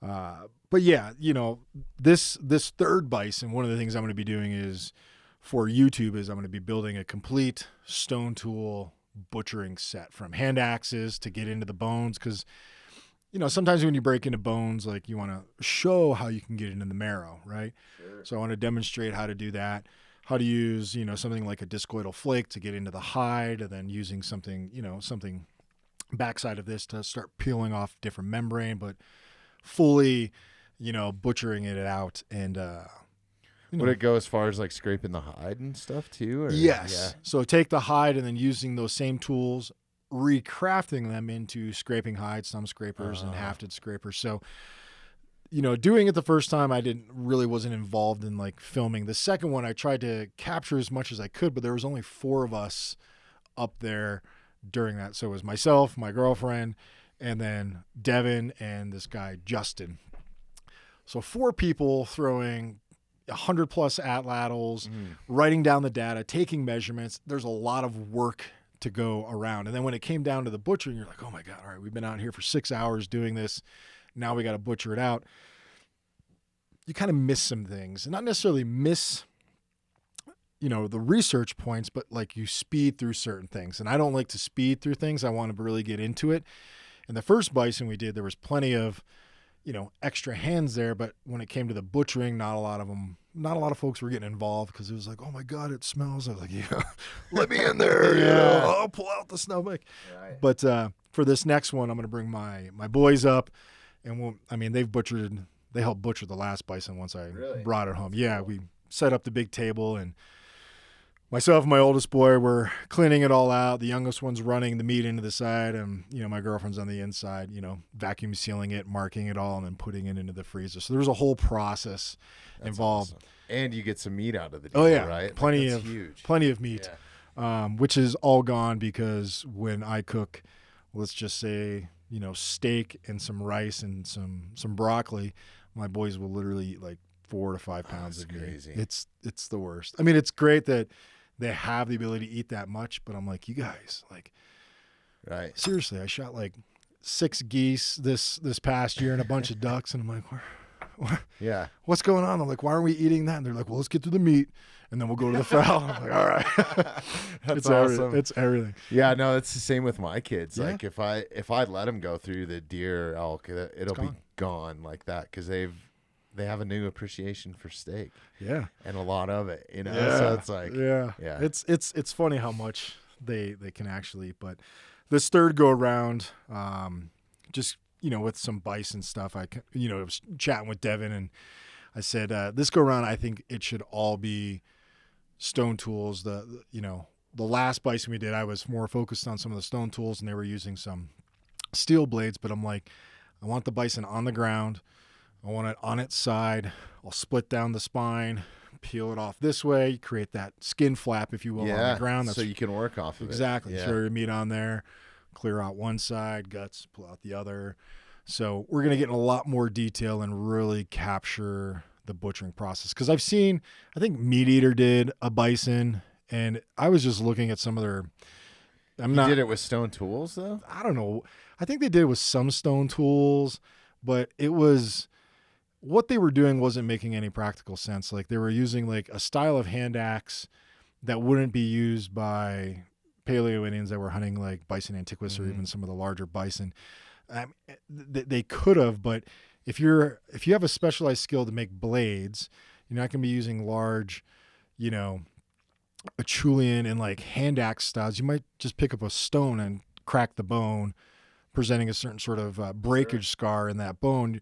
So there was like a jumping around of different things, and then it's kind of going back to like some of the blades and stuff that I carry to go through a sternum. I've seen guys pull out a bone saw and stuff. I'm like, you don't need that. Just a couple quick pops, and because it's a sternum, you know what I mean? Like you can get through it. There was just some inaccuracies that I've seen and I think, all right, one of the things I really want to do on this bison is really represent a variety of stone tools in the forms of, discoidal flakes, blades, some saws, some axes, and say, this is how this was used for something large. Because like a rabbit, I can bite the back of the neck, pull the skin off. You can do it with your fingers, right? But for something large, this is the greatest opportunity to present that methodology, those techniques, so on and so forth. So that's kind of my personal goal, along with putting a lot of darts through there, getting the data and testing all the different points. Can I come up and watch? Yeah, I mean, if you want to get in the way, if you want to come and help, you can. Right, I mean, the last time we did it, we didn't bring a tent. We had it was horrible. We were just standing out in the sun all day, burned. Oh God, it was just horrible. So this time, as I'm chatting with Devin and my boys and my girlfriend, I'm like, look, when we go up this time, we're bringing a cooler, just not for meat, but for drinks. Like we need, we need to have stuff. Like I'm gonna wear a hat and just shield my face because one side of my face was burnt. Oh man, it was rough. So you learn each time you do it, and I think this next go round, it's like, all right, we need support personnel to someone just to take data, someone to just hit record on this one camera, because there's slow motion cameras, there's speed radar, there's all these different science-y things going on. And then me, I just throw it. Good throw. Yeah. Get to do the cool part. Yeah, I mean, and other people will throw as well, because there's a couple different styles of darts. Like one dart is I think it's close to 800 grains. It's just, it's huge, and throwing points like this, some people can't throw it because it's just not in their motion. Like I can't throw small. There's a style of dart called a basket maker Paiute style. It's real small, real tiny. I can't throw it because it just doesn't work with my ergonomics. It takes a person of smaller stature. Exactly. Maybe, the mechanics, because some of the atlatl is, we dove into this, and for people that are just listening to this and didn't go back and listen to some of your prior episodes, which I'm going to drop right now because it's a must. I think is this your, well, we lost that one recording that one time. Yeah. That was 2 hours. Sucked, dude. It was so good. I got a text oh my God. We have battery backups and all that shit now. Right. So the worst that might happen is we might lose some video. I know that you were 20 and 40. 90. 90? There's that one. Oh yeah. And 90. This is crazy. This is number 4? We did 20, 40, 90. Yeah, this is 20, 40, 90, I think. Yeah. Yeah, that's awesome. Can you go to my YouTube? If people want to see what the atlatl kind of looks like, just Donny Dust's Paleo Tracks. Let's see if I can find the search. There it is. It's all blacked out. Yeah. Donny Dust. There you go. Second one. All right. I need to go and watch. You got a bunch of new stuff. I think that this is super cool that you're doing this on YouTube, because you can do it your way. Exactly. And you don't have an executive producer kind of Exactly. And YouTube's turned into this whole thing where comedians now are releasing their comedy specials on them. That's where I've gotten the idea. Yeah. So click on my little icon real quick. And so go to shorts. Uh-huh. All right. Oh, just a little tag. See right here? Oh, I'm sorry. Yeah, right there. Okay. Shorts. It's kind of cool. They've gone down that TikTok road. Yeah, it works. So scroll down some. Keep scrolling. There's some Texas stuff in there, some goofy stuff. Keep going. Okay. Keep going. You'll see it when it comes. Keep going. Come on. So, all right, go back up. This is kind of cool. Go up a little bit. A little bit more. Yeah, right there. So that's an obsidian atlatl dart against beef rib slow-mo. Watch what happens. Boom. Wow. So that's obsidian. That just breaks. It just shatters into some pieces. And then you find all those little broken pieces. It's hafted and sinew wrapped and everything. There's still stone in there. It still made an impact. Yeah. That's not a kill shot. Hit the ribs. You're not into any vitals at that point. Exactly. So go back. Okay. If you don't mind. Yep. Okay, keep scrolling down a little bit. Right there. So the far left. Oh, this one. I remember seeing this. Yeah. This is cool. One of the darts that I'll be throwing, and that's that 700, 800 grain dart. Look how it moves. That is wild. And that's just, trying to So is that Is that a stone point? No, so that's just wood. That's just a little piece of copper on there to replicate some of the mass. But that's just kind of practice throwing. So if you think about it, watch how this thing wobbles in the air. And then if you watch the point, eventually the point doesn't wobble as much. You still get backside rotation.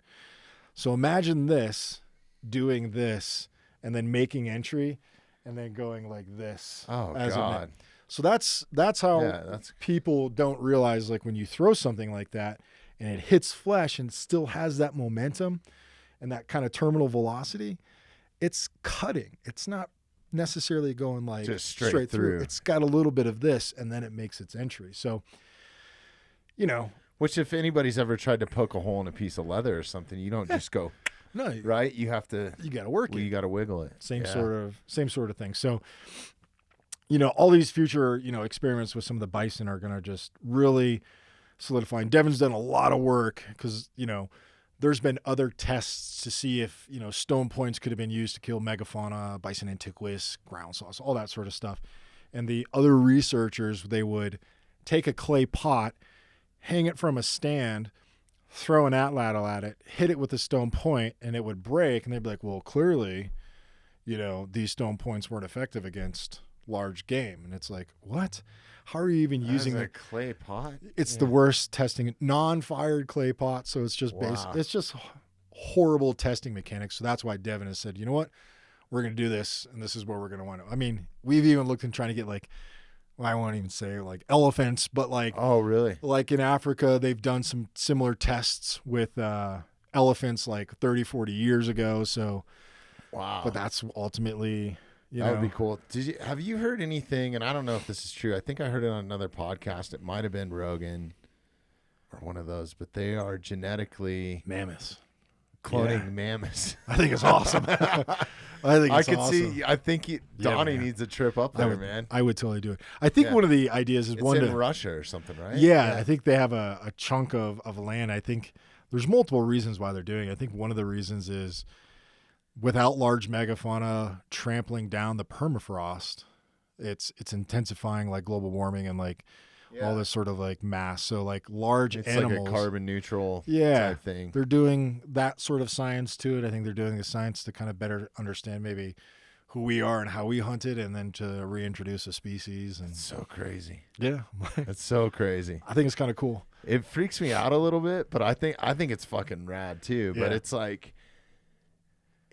It freaks me out to the point of like, okay, well then what's next? Are we bringing saber-toothed tigers back? Fingers crossed, man. Or like, what's that bear? The short-faced bear or something? Yeah, cave bear, short-faced bear. Oh my God, dude, those things were huge. You think a grizzly's big or a polar bear's big? I know. There's a new boy in town, right? That's wild. It's even like bringing the wolves back here. I mean, it's a whole other, I know the wolves aren't extinct, but, geographically they were not in this area. I know there's so many different views and opinions and this, that, and the other. And personally, I'm like, well, if they are coming, I think we're out by like Aspen, between Aspen to like Rifle, I think is the area they might be dropping. Yeah. So they've changed a bunch of the hunting rules this year. I don't know if you've seen the regs yet for big game, but unfortunately a lot of the over-the-counter tags for a majority of the state, there's a whole little yellow section where unless you're private land, I don't think you can hunt it at all. And I think it's specifically for those wolves. But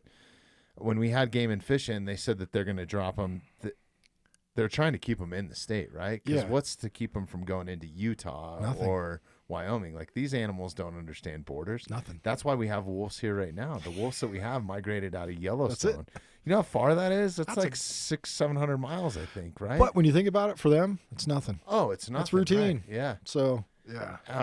I have an uncle that worked with Game and Fish up in northern Montana when they reintroduced wolves there. Okay.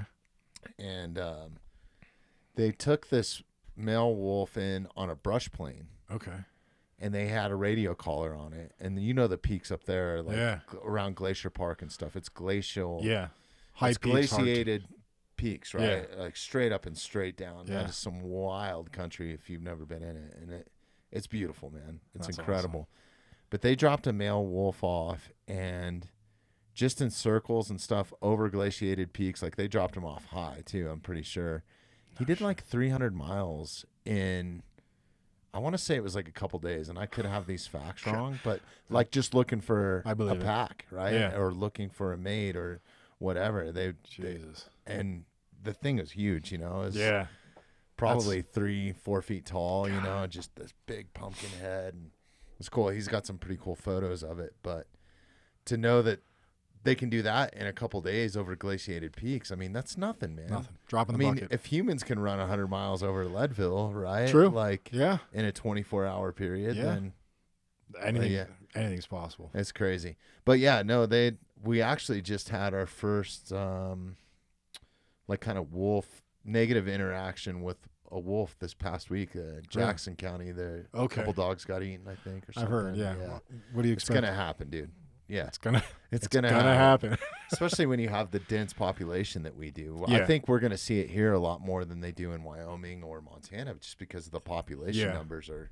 And we have staggering. We have access. You know what I mean? Like we have corridors of access that any animal will use. Bears will use it. I mean, moose, anything that is the path of least resistance to the easiest meal will be used. So I think 100%. if there's, you better lock your dogs up. That's all I gotta say. Yeah. Big open even areas. with coyotes take dogs, mountain lions do, bears have. I mean, raccoons kill cats. I mean, that's a wild animals. Yeah. There's predators out there, so it's not like we haven't had them before. So I don't think it's like, oh, it's totally going to change. I think you're going to have a new struggle and a new understanding of what an apex predator is that hunts in a pack. It's not a soul like a bear or a lion. It's a little bit different story, but I think we're going to have wolves everywhere. I think the wolves that we populate here are also going to reintroduce them to New Mexico, Utah, and there's some huge controversy behind that too, because Utah's already talking about suing the state of Colorado. Really? Over it. Yeah. Like if wolves show up in Utah, like they don't want their elk herds to diminish or their moose population or I get it. Whatever they got going on there. Yeah. Like, I'm on so many different sides of this fence. I think a wolf is super cool. It's an apex predator, but I think as they are being introduced, they're going to go to the areas. They're going to find areas and regions and environments where there is no competition. Like they're going to be introduced into an area where there's no competition.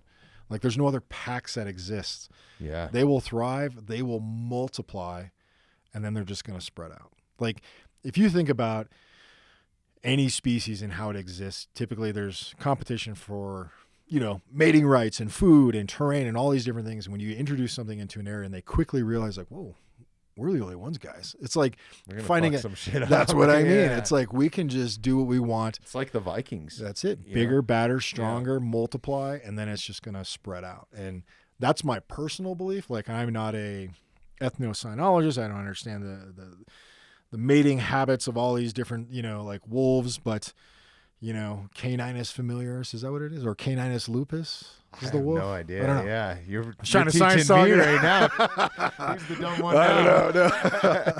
But I just truly think like there's nothing that can compete with them. No. So they're just going to multiply. Human. That's I think as long as they can be managed by game and fish or hunters in general, I think that's key. If we want to keep other species around that, like we've spent, I don't know how many millions of dollars to bring back moose. Yeah. We brought back some sort of grouse, I know. Okay. For a fact. I think there was a grouse that was kind of depleting. Yeah, like a prairie grouse of some sort. That the population is thriving now, but they spent tens of millions. And the wolves just they eat everything. Opportunistic killers, man. They eat if you fed them to them, I'm sure. They're the serial killers of the woods. Yeah. The simplest term. They don't care as long as it's there. And what a majestic animal. I think that they're so cool. Absolutely. I just think that there's a place for them, and I'm not sure that Colorado is it, in my opinion. Yeah. And I love elk so much. I know, man. My bias is I love elk. I love the season on elk of September when they're like bugling and rutty and just like the whole. There's something majestic about that, man. Like it's so cool. And I know that just wolves being around changes the behavior of elk, just like hunters being around. Absolutely. these are smart animals. They stop talking. They stop making noise. They, I don't know. That's kind of my fear. Like when I go out hunting, I don't really get where the spots that I go. There's so much pressure sometimes during the archery season. Yeah.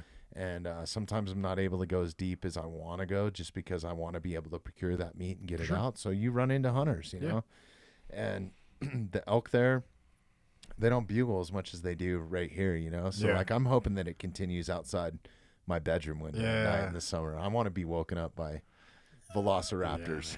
That's a cool That's what sound. it sounds like, you know. So that's a cool sound. I worry about it coming here, and then I worry about the safety of, I don't know if it's so much people, but maybe kids. Yeah. Maybe, I mean, there's going to be some interactions, dude. Like, there's going to be, there already is with bears. There already is with lions. Like, at some point, there's going to be some sort of interaction. And I know that, like, I think in Wyoming, wasn't there somebody pulled out of their tent? Like, or was that BC? By a wolf? By a wolf. It was like a father. It actually pulled the father out of the tent over like a kid and a mom that were in the tent as well. Yeah, it's pretty wild. See, could you imagine being in your Patagonia sleeping bag and next thing you know? Fortunately, I don't have a sleeping bag. Yeah. So I would never be in one. No, they might be like, who's this dude in the cave? Yeah. We probably don't want to mess. No, I think there's a lot of truth to that. I do believe there's going to be some pros and some cons. I think we're going to have a very scared population once they start making a little bit more, headlines in Colorado, if you will. Wolf sighting here, wolf takes dog, all this sort of stuff.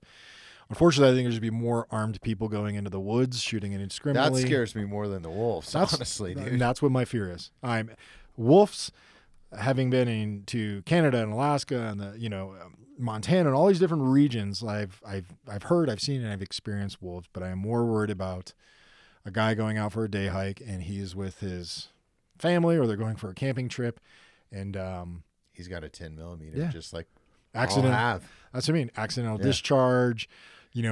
Someone's dog that's a husky is running. Remember, wasn't it like 2 months ago? A lady was like, she shot a wolf up in Canada, but it was really somebody's husky because she thought it was a wolf. She skinned it out and was doing happy snaps with it in the back of her truck. And people were like, that is like a Malamute husky or whatever those things are. She got some slack for it. So bad. But that's what I'm worried about. Like the human population still going outside and then thinking they need to, on a fear level, right? Yeah. Out of fear. Instead of saying, all right, well, where is this population? What is the probability that they're here? Why would they be here? Am I interfering with their food take, their mating, their birthing, their denning?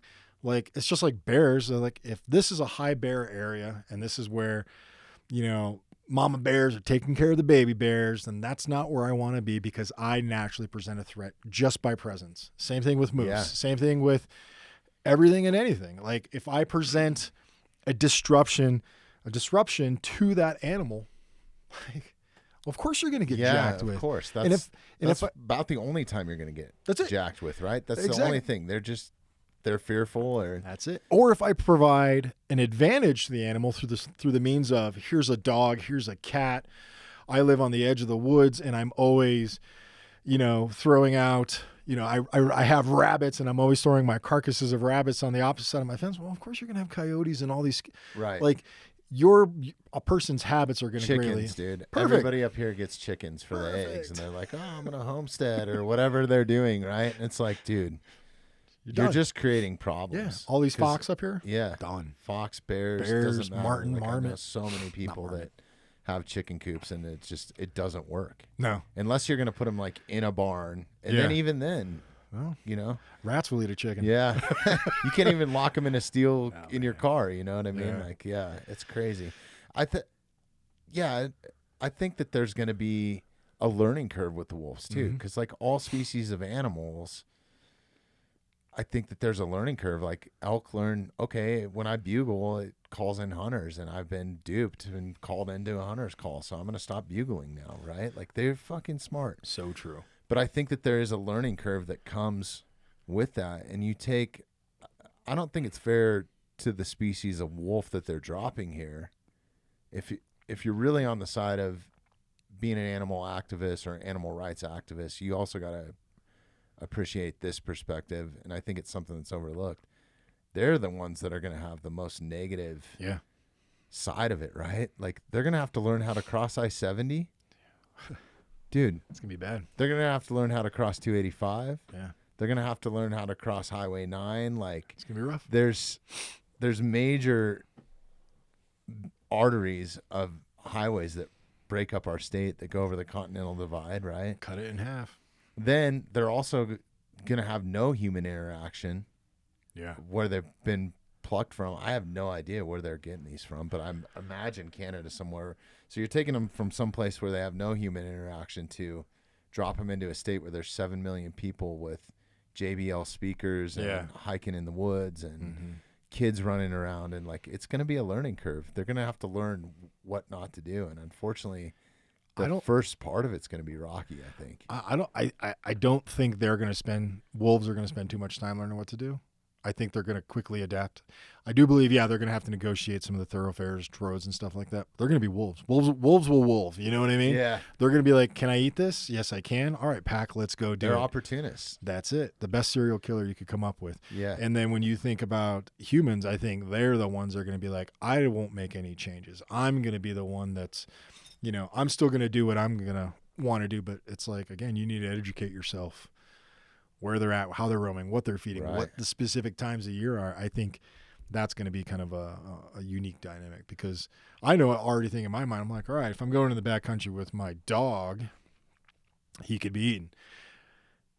He could also be shot by one of those assholes with a gun. And that's what I really worry about. So like, if I am ever going to do anything just along the front side, I put an orange collar on him, or typically I don't go out. Yeah. When I know there's a bunch of rifle shooters out there, because his color is very. Yeah, he kind of looks like a coyote. He does, right? Yeah. So we just don't go out. Wow. There's a funny ass meme that I got sent. It's not appropriate or anything, but it's a donkey in the middle of like a dead donkey, right? Oh, no kidding, that somebody had shot, and he's got his bow laid on it. He's like, got my first mule deer. I was like, oh god, it's so bad. That's awesome. It's funny. I'm sure it was photoshopped. I don't think it was real dead. Jackass, but yeah, no, it's kind of wild. And I think that there's going to be some mistakes made by everybody, by humans, by wolves, by fish and game. There's going to be a learning curve with it, right? Yeah. Like, I guess the question is, do we expect the wolf to evolve, or for us to evolve in the sense of now living with the species? Well, it depends on who you talk to, right? Like if you talk to a rancher, they're going to tell you that the wolf should evolve. You think? And they should learn by death, So and I think if you talk to any of the animal rights activists that maybe checked yes, or anybody on the front range, that we need to coexist with them. Well, they're never going to come across the wolves. But I think what could we expect more realistically is, do we expect a wolf to change its hundreds of thousands and millions of years of existence? You're talking about a whole nother evolution period to domesticated dogs. If that's what you want, it's not going to happen. Right? A wolf is still going to go after a sheep. It's, again, the ultimate serial killer. It will go after it. And I also feel bad for that farmer who's like, look, this is my livelihood. What's the balance? What's that point of saying, all right, well, I'm losing all of this because you decided to reintroduce this. What is that compensation? What's that course of action? Yeah. And that's an industry that's already hurting enough. Yeah. But even going back to like just training dogs for certain purposes, we've had Chris, I'm drawing a blank, Chris from Complete Canine. Yeah. And he trains a lot of law enforcement dogs and stuff. And they specifically go to all over the world to find these dogs, because it takes a certain type of dog that hasn't been bred so many times to domestication. Gotcha. To be in that line of work, whether it's a military dog or a drug dog or whatever it is, Sorry. So no, you're good, man. This is our show. We can do whatever we want. I like the imperfections. So cool. But yeah, no, I think that, it takes years and years and years of evolution. You should have this gentleman on. His name is David Ian Howe. He's an ethnocynologist, which he studies the relationship and the evolution. I think I've actually talked to him. Is he? Yeah. He's out of Missouri or something? Or he's out of Wyoming right now. So he's got a YouTube page, right? He's got a YouTube. He's on a couple social medias, but he can break this stuff down. Really? To an amazing level. it's awesome to talk with him because he will say this is why, and then why potentially the guy that's finding these very specific breeds of dogs that aren't overbred could be 100% wrong in his choosings. Why he could be 100% right.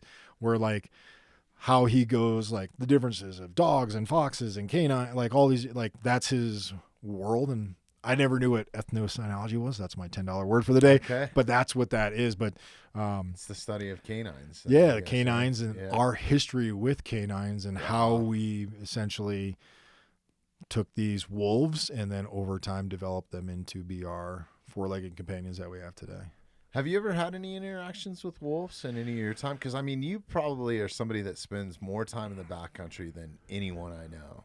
Well, I mean, in Alaska, I've seen wolves in the distance, like, and nothing that I would confirm to be like, that's like 30 wolves, but you can see them like running across a hill, something in that capacity. Same thing I've seen like big brown bears.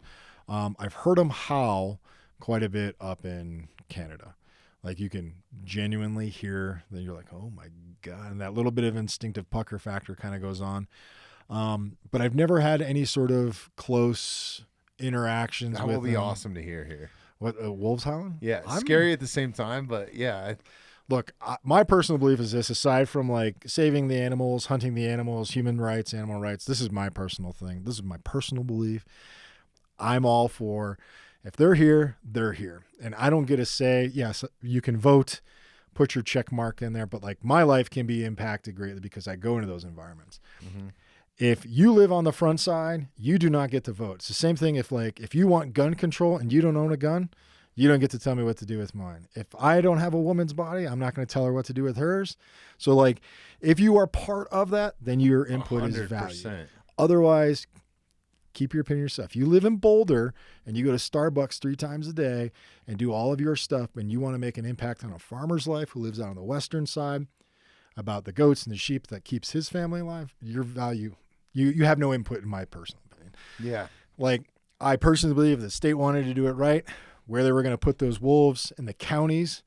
Those people should have voted on the impact as well as the surrounding thing. And I don't know if I can't stand it, man. I don't know if it's some sort of conspiracy type shit or whatever it is. It's not a conspiracy, but they're talking about splitting Colorado into a red and a blue. I gotta jump.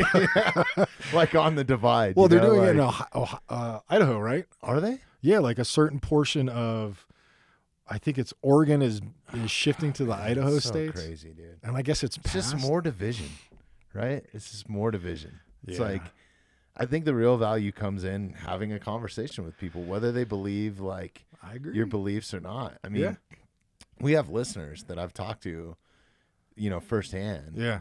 And they're like, I don't always agree with everybody that comes on, but I enjoy listening to it. And I enjoy, like most people are of that mindset, right? Like if I can get something educational out of it or learn from somebody else's experience or maybe their viewpoint, then it helps, right? I believe not everyone's opinion or input matters at times. I agree. Yeah. Like you shouldn't be impacting other people's livelihood with your opinion. Exactly. Yeah. I mean, if there's a means of voting and going through these processes to say this is how we're going to do and this is what we're going to go about doing, it's like, well, you should also really take a look at who's going to be impacted greatly by that and then get their buy-in and get some of their options. Mm-hmm. Otherwise, the representation that supposedly represents us might not be the best option. I don't partake in a lot of voting because I know it's pointless in certain ways. So it's like, why am I going to spin my wheels? But I think, there are times when we could have some better solutions to some of the problems. Yeah, and I think just being on the side of science and let scientists and biologists figure these things out. I mean, that's what they do. That's what they do, right? Yeah. Like, why are we deciding biological? Yeah. I value their opinion. Yeah. Starbucks lady, I don't value yours. Sure. You'll never cross. Now, if it's something on voting on more taxes or how money is spent, I understand that. For sure. Yeah. And I think everybody has an opinion to that to affect, as a greater good or the majority rule, right? Yeah. I think in my perfect world, this is my perfect tax plan. I believe everyone, you pay your taxes, but I do believe a certain portion of your vote should go to where you want your taxes to go. A certain percentage goes to roads and stems and greater good. But if I want 30% of my taxes to go towards conservation and hunting and all these different things, as well as managing waterways, as well as, a Clean Air Act, I should have that say. I don't want it to go to this giant pot where all of a sudden it winds up going to this country or. Well, I wish there wasn't an income tax, honestly, right? Like why? It's taxed so sales tax makes sense to me because the more you buy, the more, right? So, I mean, if you had a super high sales tax to compensate that or whatever we need, then it wouldn't be really it'd be more based on what you're buying than what the money you're making. Yeah. I don't know. I don't know if that makes sense. It kind of makes sense to me. Yeah. I think a sales tax I think an import tax would be far better because then a sales tax, I think for the individual, like you go to some countries, something's $1.99, you give them $1.99, you give them $2, you get a penny back. I think if we are looking to import certain goods from other countries, it should be tax, knowing that sort of import could be impacting U.S.-based companies and products and those sort of things. So 100%. I don't want to use it as a penalty, but I want to use it. Or you should get some sort of tax break if it's 100% U.S. made, right? Exactly. Like there should be certain benefits, and some of those things do exist. I think the downside is that people provide their taxes, and then that's it. And someone who worked with the government for a while, I know that it's very easy to go out on taxpayers' dollars and buy a bunch of random crap that is absolutely not necessarily needed because said name department has a $40,000 budget. And if they don't spend it by the end of the fiscal year, that budget will be reduced to $30,000 or $25,000. So it's like, hurry up and go spend it. I don't care. Get 1,000 pencils. It's you see it in corporations, even, like everywhere, publicly owned companies. Like it might as well be its own little government at that point because you got people voting on who the board of directors are and what they do with it. And it's crazy. It's crazy. I've seen companies hire Metallica at 9:00 in the morning because they need to spend some money. Metallica's great. I thought it was fucking rad, dude, and I got paid a shitload to put this show in. So I was like, that's what I'm saying. Yeah, so money well spent. Good job. Yeah. Well, but there's only one reason to do that. You know what I mean? It's like if you don't use it, some money. Use it or lose it. That sort of. And I don't personally believe that some of the people's best interests are really being addressed through some of your stuff through taxes and like. The representation of, people is not, it just doesn't exist in higher form, especially in my personal opinion, the government. I don't think there's people there that represent people well. I mean, they're there for the paycheck. I mean, you can look at any one of these folks and it's so bad. It's horrible, man. And so much of that has been brought to light because there's all these, we're living in not a weird time. We're living in a special time, I think. Everybody thinks it's like super crazy or whatever. I think we're in kind of a special moment in history where you have all these third-party avenues, like whether it's podcasts or media outlets. Like I've been listening to alternative news because they're just stating the facts. It's one person from the right, one person from the left, Crystal and Sauger, breaking points. Let's just fucking incredible. Yeah. And they have a real conversation about it, and then they go on about, like, here's the facts, here's what's happening.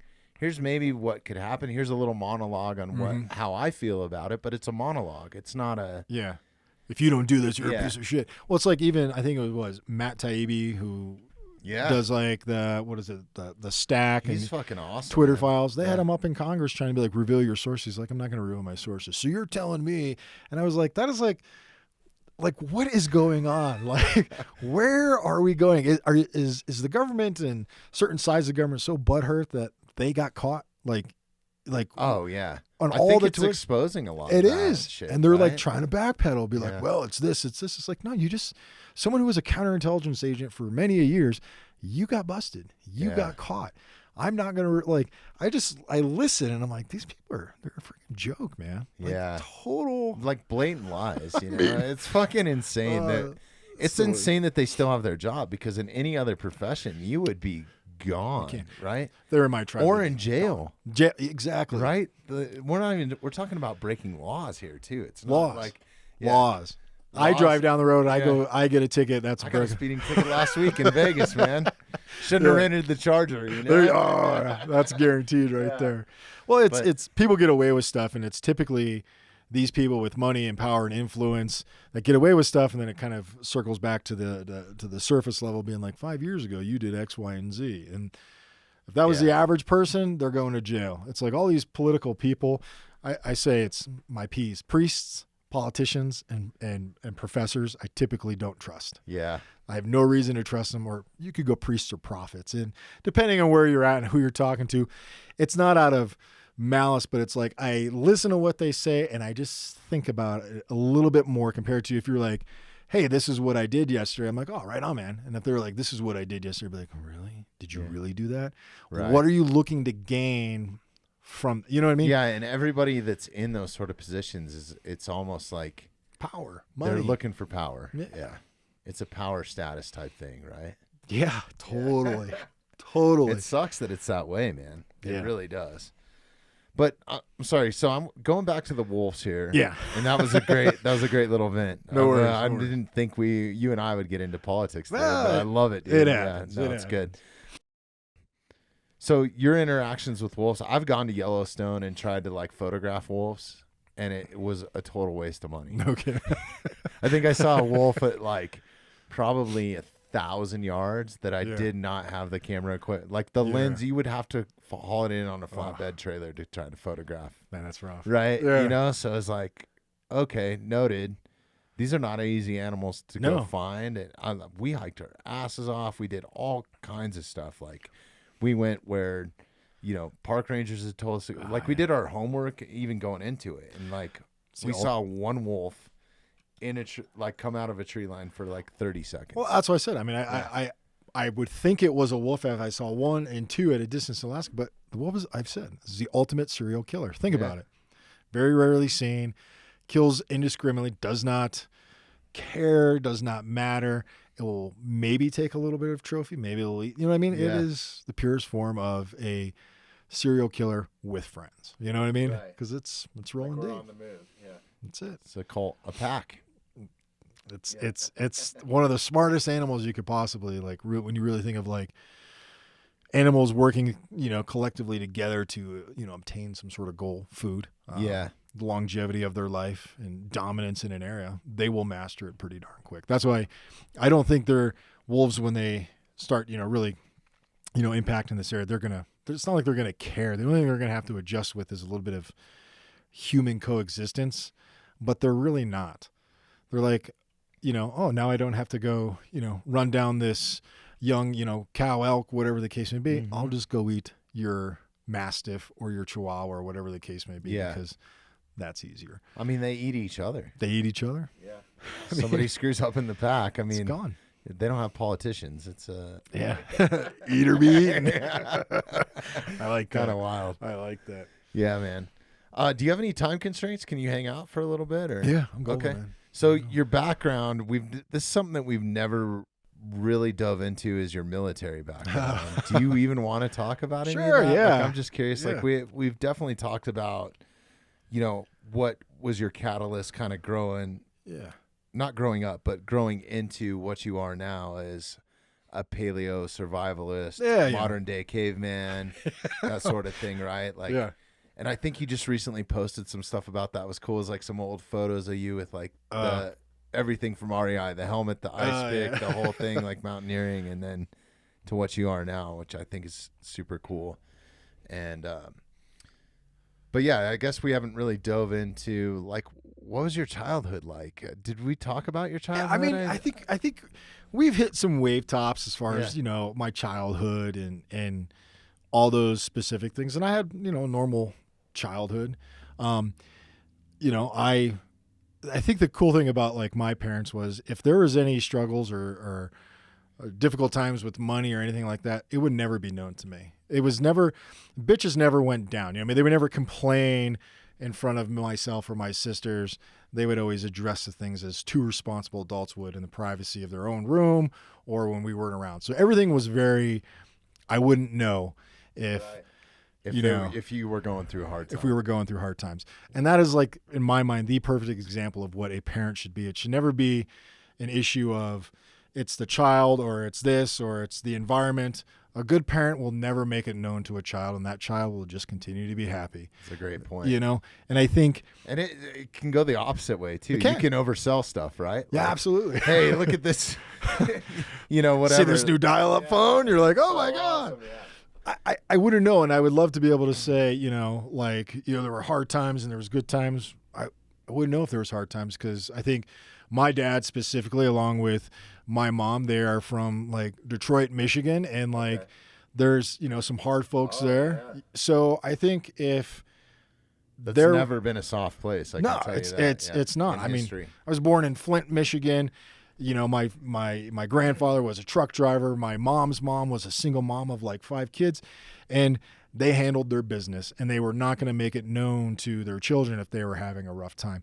And I think for my folks, they could have experienced those things, but I would never even know. So I only had good positive memories. There was a lot of like manual labor involved as the only boy, in the family. Like, it was pretty easy to understand, like, if my dad made $1, well, that's his dollar. It's not like, can I get $20? It was never even remotely a case. He was like, if you want to borrow the car, there's a million things that you need to do to earn that opportunity to drive put gas in it. Yeah, and he's like, if you want to use the car, you got to drive me to the train station at 4:30 in the morning. So there's a whole lot of learning of how to contribute to a family and not expect to get returns. Yeah, I think that's one thing that I've instilled in my family that's maybe one of the best features is we're a team. Yeah, right? Team. Like, we're a pack. Yeah. Everybody has their role. Everybody's expected to help. Sometimes we're solving problems together. Yeah. Right? Because I think that's good too, for them to have some sort of input and kind of figure it out. If you just hand everything to them on a platter, then which we could do. You could. Very easily. But I think we're starting to see how that kind of turns out in certain populations. And for me, I'm like, my boys know, like, okay, there's times when dad will invite us to join him in something. There's times when dad will request that we are coming, and they pretty much know, like, hey, this is what we're doing today. We're going to be splitting firewood, picking up dog shit, doing X, Y, and Z. They're like, the fun stuff. Yeah. They're like, that's not an invite. We are doing that. And there's other times where it's like, hey, I'm going to go do this. Do you want to join me? And they're like, you know what? I'm going to be doing this. Cool. Yeah. There's an understanding. And even with my oldest son, who now drives, like, he works. He works at a brewery Friday, Saturday, and Sunday. He loves working. Nice. Working you get free beer now? Or what? Well, he's only 16. Oh, right. But his thing is, he's like, I just want a job. I want to be able to make my own money. And the reason why is he's taken his, after he graduates high school, he's taken an entire year off. He's like, I don't want to do anything. He goes, I'm going to save my money. I'm loading up with a backpack. And he's like, I'm going to Europe. I'm backpacking and traveling around for an entire year. And I'm like, do it, man. I totally 100% do it. So his thing is, I'm going to bust my ass now so that I can enjoy a little bit. And he goes, and then when I come back, I'll figure out what I want to do. And maybe I won't have the exact answer, or maybe I will. Maybe I want to do this, I want to do that. But I'm like, yeah, perfect. No one says you got to have a plan at 18, man. Like, go do your thing. So all he does is bust his ass and work. That's so awesome. So it's that sort of thing, I think, as a parent that I got from my parents, where my parents were, strict in certain ways, but there was never like, because I have a unique interest in the outdoors or any of these things, it was wrong. Were they into that? Was your dad an outdoorsman or anything? Did you fish or hunt so or anything? He grew up hunting and fishing. So this is like Michigan, and when there's nothing but farms, and they were still trapping rabbits and hunting and deer. It was part of their life. And then I guess it's a real easy comparison. I kind of worked it out in my head. My dad's dad was a long-haul truck driver out of Detroit, drove just everywhere, hunting, fishing, and stuff like that. That's how they did it, along with some of the financial resources. My dad's the oldest. He experienced those same, sort of things from his father, hunting and fishing, but then said, hey, I wonder if there's a smarter way that I can provide more for my family. Not that his dad didn't, but how can I provide more? So he wasn't college educated, but he went and worked as a stock boy in a store, and then eventually wound up running the entire store and so on and so forth. So I think he saw opportunities at a time when, I mean, I guess they would be what, baby boomers? Is that like people? Yeah, so it would have been It's like probably early 70s? 1950s when he was a kid, right? Yeah. That would make sense. So for them, it was, I can work hard and I can provide opportunities, but I can still remember where I come from, who my father is, who his father is, and the importance of all those things. So he's like, I'm going to work this, pattern of life in different sort of stores and in retail and in different things like this, and give opportunities. And the opportunities that he gave with, my mom were pretty amazing. I mean, we got to travel a lot as kids, but it wasn't like, hey, we're going to Cabo San Lucas for the weekend, right, and we would just spend hundreds of dollars. It was, hey, we're going to go to, I remember once we went to Barbados, and like my mom's like, we're bringing Crystal Light lemonade. We'll be packing our own snacks. Like everything was still very frugal and very much on a budget, but I know he busted his ass. My mother busted their ass to give myself and my two sisters opportunities. So I think for me, that's kind of like how I translate my things is like, all right, I'm building opportunities for me and my interests to allow my boys to ultimately take advantage of. Yeah, I think that's key. It's got to be something that you're interested in, because just the normal 9 to 5 is just not. It will kill you. We'll totally kill you. Yeah. Like, and you'll be miserable. Oh, right? Horribly miserable. Yeah. Like my oldest son, his name's William. He turned 17 this summer, but he speaks Spanish pretty. I don't want to say fluently, but he has a good level of Spanish. And his thing is he loves learning languages. So he's taking Spanish, French, and Latin in school. Oh, damn. And his goal is, he's like, and I've talked with him. I said, when I was in the Middle East or the Philippines or wherever, when you're in that culture, you quickly learn to speak that language. So for him, he's like, I'm going to go to Spain, and then I'm going to go to South America and Central America and really kick off, his in-depth learning. You learn so much more being there too, like immersing yourself Absolutely. in it. Like I'd learned a little bit prior to going, just like basically lines how to pick up chicks when I was going to like South America, like to Rio, right? I was like, all right, yeah, I better figure this shit out. And I didn't pick up one chick there because it was all scary. Man. It was the wrong chicks. But yeah, I think, but actually like being in the culture and having to like work and survive in that culture or be immersed in it, like it's the easiest way to genuinely learn is to be part of it. And that's I think so cool. He's on the right path. He is. Sure. And for him, that's where he wants to go. And I've used my time in the military as kind of an example, saying, look, when I was done with high school and all this sort of stuff, I joined the Marine Corps. And I'm like, I was a teenager. I did like 3 months at a local school. Was not my thing. I hated it. All I wanted to do was leave and run into the woods and do this.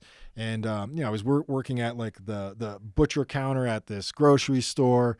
I'm like, this is not what I wanted to do. I needed time really to figure it out. And he's kind of listened to that because we're very, very similar. And I think for him, he's going to take that time. And I'm like, the Marine Corps gave me all the time that I needed. More importantly, they gave me opportunities and, a certain level of training and specific skills that allowed me to say, hey,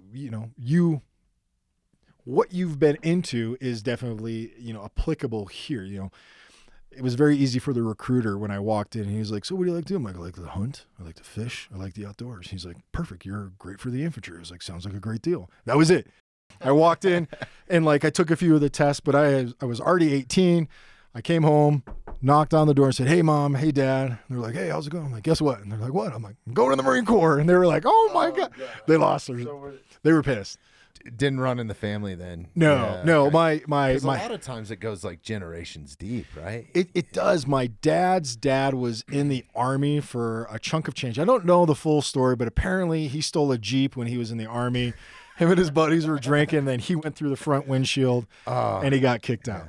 Sounds like a good time. Yeah, I was like, that's like our blood. I'm like, I've done that. No, but so joined the Corps, and then I was started off in the infantry. I was an infantry machine gunner in 0331, and basically when you go to boot camp and then you go to the School of Infantry, they kind of separate you into different groups, and they're like, all of you are mortarmen, assaultmen, machine gunners, 0311s, and basically if you were over 6 foot, you were a machine gunner, and carried like 240 Gauss, 50 cals, Mark 19s, all sorts of all the heavy shit, all the heavy stuff. And then once you arrive out in the fleet, you get separated into like a light machine gun, which would go to a line unit, infantry unit, and then heavy guns that would roll around in what was called a CAT at the time, a combined anti-armor team, and you would shoot 50 cals Mark 19s, and you trained. There's a lot of different employment methods for a CAT team, combined anti-armor team for a CAT. But sometimes it was kind of like a long-range reconnaissance, vehicle-based, deploying scouts to get eyes on avenues of approach and roads and all these different things. Sometimes it was, blocking positions or, convoy security, a lot of different functions for a CAT.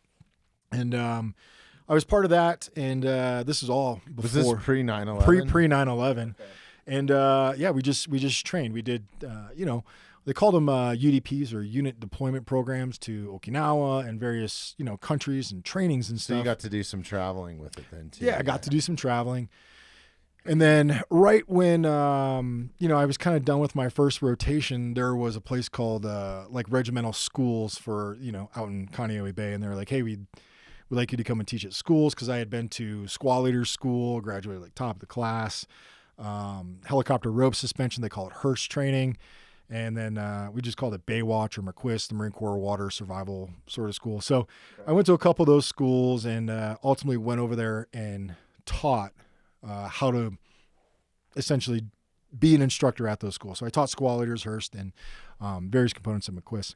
So is Hearst casting where you're deploying from a helicopter to the ground, or Yes, is it both. water extraction So too, right? It's a couple things. Yeah. So you have fast roping, which is typically 60-meter rope, hands, knees, feet, and you slide down the rope, insert to rooftops, open markets, things like that, where it's kind of quick.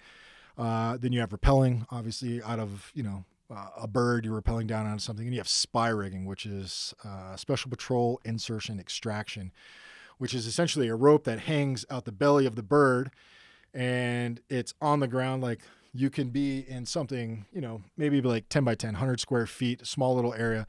Bird can fly over, the rope can drop out. Everybody will hook up to that rope. It lifts straight up and then transitions. Yeah, I've seen him do it with even some game wardens, like in California, doing the cartel stuff. And, It's just a very quick and easy way to put people into a place, insert, and then the extract would be coming out. So my job is I'm so fascinated by helicopters, and we've based some of the show around that. Like I think I got Flight for Life coming in hopefully here pretty soon, and that's awesome. But then we also had a colonel or a general, 2-star general from the 160 SOAR. Oh, cool! And that was awesome. So that's I'm sure cool. you know what the 160 is. Yeah, man.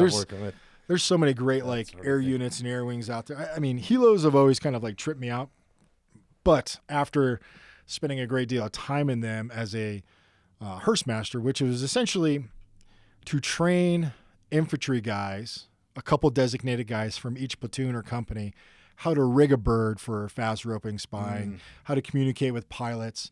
And where I loved it was pilots always need to get their hours in, right? So you're going to do a course, you go there, you hook up the bird because you're going to do all your classes around it. You do your flight brief, and they're like, all right, hey, my name's Donny, or I think it was a Sergeant. I'm Sergeant Dust. I'm going to be your Hearst master. And they're like, hey, I'm Chuck. I'm Steve. I'm like, Roger that, sir. Because there's like a different kind of formality there. And they're like, well, we need to at least get like an hour and a half of flight time. So do you want to join us? And I'm like, yes, I do. 100%. So you're in Hawaii, and they're just doing racetracks, map, just all this stuff over these beaches. I'm like, can we go to Waikiki? They're like, no problem. And they'll fly anywhere. So I had some of the best experiences hanging onto a gunner's belt off like this high beam, just looking up, being like, hey, everyone. It was awesome. Absolutely loved it. But it's that whole Coronado beach experience. Yeah, that's what I mean. The beach and the beach and guns. Yeah. Can't go wrong.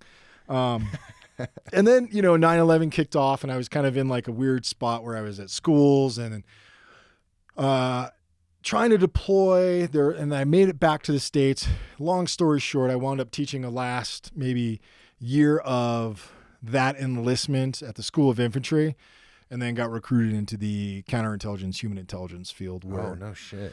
Yeah, and that was a whole different world, which was an awesome world because it is all about a lot of different things. Basically, you have the CIA, Central Intelligence Agency, which is the intelligence apparatus for the United States government. The CI HUMINT, the counterintelligence, human intelligence field, is the intelligence apparatus for the DoD, Department of Defense. So when you deploy overseas, you deploy in something called a HET, Human Exploitation Team, which is typically 4 collectors, an OIC, a chief, an analyst, and a radio operator. And you go out and you conduct human source operations, which in the simplest form, so people go to the farm to what's the easiest way? I don't want you to get in trouble. No. Like, I think we know where you're going here. Yeah, basically, you run a series of assets that provide you intelligence based on a variety of factors, based on requirements, threats, all these different things, and you meet with them and do various things with them in the pursuits of, ultimately denying, detecting, deceiving, terrorism, espionage, sabotage, and subversion. Is this where some of your connection came in with survival skills, or was any of that? Yeah. Okay. So, some of it is like, being able to operate independently or being so. For example, myself and my partner, his name, you kind of remind me of him. Really? Yeah, his name was his name. He was a good dude. Yeah, his name was Tim Judy, but everyone called him Silent Bob, and he was just super quiet. But he was a tech guy. I mean, you look like him in appearance, but he was all computer and tech, and I had an infantry background, so I was kind of the opposite side of that. But I mean, my son was born on February 12th, February 20th. I was back down in the Philippines. Tim and I going to certain areas in the Philippines, setting up various communication, devices, as well as trying to establish threat groups into an area. There's just so many things. Many moving pieces and parts, huh? Yes. It's a constant chess game. It's a constant chess game. And when people are like, oh, do you deploy? I'm like, yeah, I've deployed a number of times, but not like some of these other deployments. Like I deployed with one other guy into the southern portions of the Philippines with a pistol shoved down my pants, a backpack full of money, and meeting these different assets that are national level assets down to small localized assets that could tell you, don't drive down this road because 3 guys were killed there yesterday, and this guy can tell you something else. And you meet with people discreetly in a variety of ways. And that was the kind of human side of it, and then the other side of it was the interrogations. So as a human Marine, one of the other sides, aside from running sources and assets, was you interrogate people. So that's why you're so good at podcasts, huh? So it's your interrogation. But yeah, so you would get a variety of individuals that have been suspected of certain things, and a lot of people think, because like TV and movies are horrible at representing like an authentic interrogation. Like, if I've already captured you, I don't need you to be like, I did it. I'm like, I already know you did it. I want intel. I want information. Right. So, and when you see like some of these, cheese dick cop shows, they're like, you need to admit it. It's like, what? You are in American custody. I now have you for the next, however given amount of time. Right. So we're going to sit and have a conversation. We're going to smoke a few cigarettes. I'm going to get you some chai. Have you talked to your mom? You haven't talked to your mom? Well, here's my cell phone. Why don't you call your mom? No, I can't call my mom. You're like, no, call your mom. You won't do it? I'll call her. Okay, I'll call her. Yeah. And there's just a simple back and forth in certain ways. And, sometimes it's a 16-year-old kid who basically was paid $100, $5, maybe a single dollar to put a bomb in the road, or it was crazy. Like a hardcore. We're so fortunate. Yeah. Yeah. The world that we live in here. Easy. The United States. So easy. Yeah. We think of things to complain, but there's a whole spectrum of people that you could chat with, 16-year-old kid to a hardcore, Al-Qaeda sort of fighter, or a foreign fighter, or a local fighter that is ultimately there to kill everyone that they can. It's my job to make friends with them and then use them. Not necessarily use them, but be able to pull certain amounts of, raw data information from them and turn it into some sort of actionable intelligence or some sort of long-standing intelligence. Right. Probably save lives, right? Absolutely. You're probably looking at different spots, maybe where these bombs have been planted or whatever, right? So, yeah. Wow, that's wild, man. I had no idea. Yeah, not a lot of people do. Okay. I mean, you told me you were a Marine, but I didn't realize it went that deep. That's... Yeah. Because you think of Marine, you think of one thing. You right? do. And it's, I guess I'll just say it on here. I don't know if it's slander or not. It's a jarhead. It's jarheads. Yeah, man. No, I totally get it. And I think, like my nephew is joining the Marine Corps. He leaves in, a short period of time. His name is Aiden Dawson. Shout out. Nice. Big Aiden Dawson. Thanks for joining, man. Yeah, my other nephew, he decided to, what's that? His name's Jacob Dawson. He went to college. I don't know why. But Aiden's going down the right path. But yeah, he's going to join the Corps, and he wants to go on the intel side. And like, I've given him very many truths about the Corps that a recruiter will never, ever give somebody who's looking to join. Oh, sure, yeah. Like genuine ground truth. And he's like, I still want it. I'm like, fucking good. Welcome to one of the biggest gun clubs that you can imagine, the biggest band of brothers that you could come across. Yeah, there is a camaraderie there that's you won't be able to find it. So, you know, I'm pumped for him, and I think because he's going to be able to see and experience some of the things that I have, and then we'll just be able to kind of like share those glances across from like a Thanksgiving table and be like, "How was it?" And be like, "It was awesome." Like, fucking right, it was. It's going to be great, you know. Yeah. But I absolutely loved my time in the Corps. Eventually it started to take a toll on, you know, my wife at the time and my kids, because I was gone all the time. Like, and I mean gone, not even in the sense of I'm deployed overseas. I'm running joint operations with NCIS and FBI surveillance teams in Vegas on the west side because there is a couple, you know, potential threats tied to a Haqqani network, which is aligned to Afghan fighters on the eastern edge, and I'm going there to meet with someone to see about potentially getting them a job in a certain area to see how willing they are to do X, like stateside stuff, a lot of CONUS sort of stuff, and it was awesome. So, like in that case, I have to go to Vegas for the weekend. Now, how do you tell your wife at the time, like, hey, look, I gotta go to Vegas for the weekend? Really? What for? I'm like, oh, I can't really. So yeah, can you even tell them where you're going at that point? You work them into the operation, and I was able to, with the people I was working with, saying like, look, I can't obviously do this without looking some sort of, you know, suspicious. So I'm like, there's a gun show. I think a gun and knife show was going on the western side. I'm like, you guys fund this? What I'll do is I'll bring them. They'll go there. I'll break off, go to that. I'll conduct sit name op. I'll return, and then it will just be like a regular weekend. No issues. Everything went, you know, as you know, as planned. And then, you know, a couple of years later, once you're out, you can kind of reveal, remember we went to Vegas? Yeah. This is really what happened. So my kids get a kick.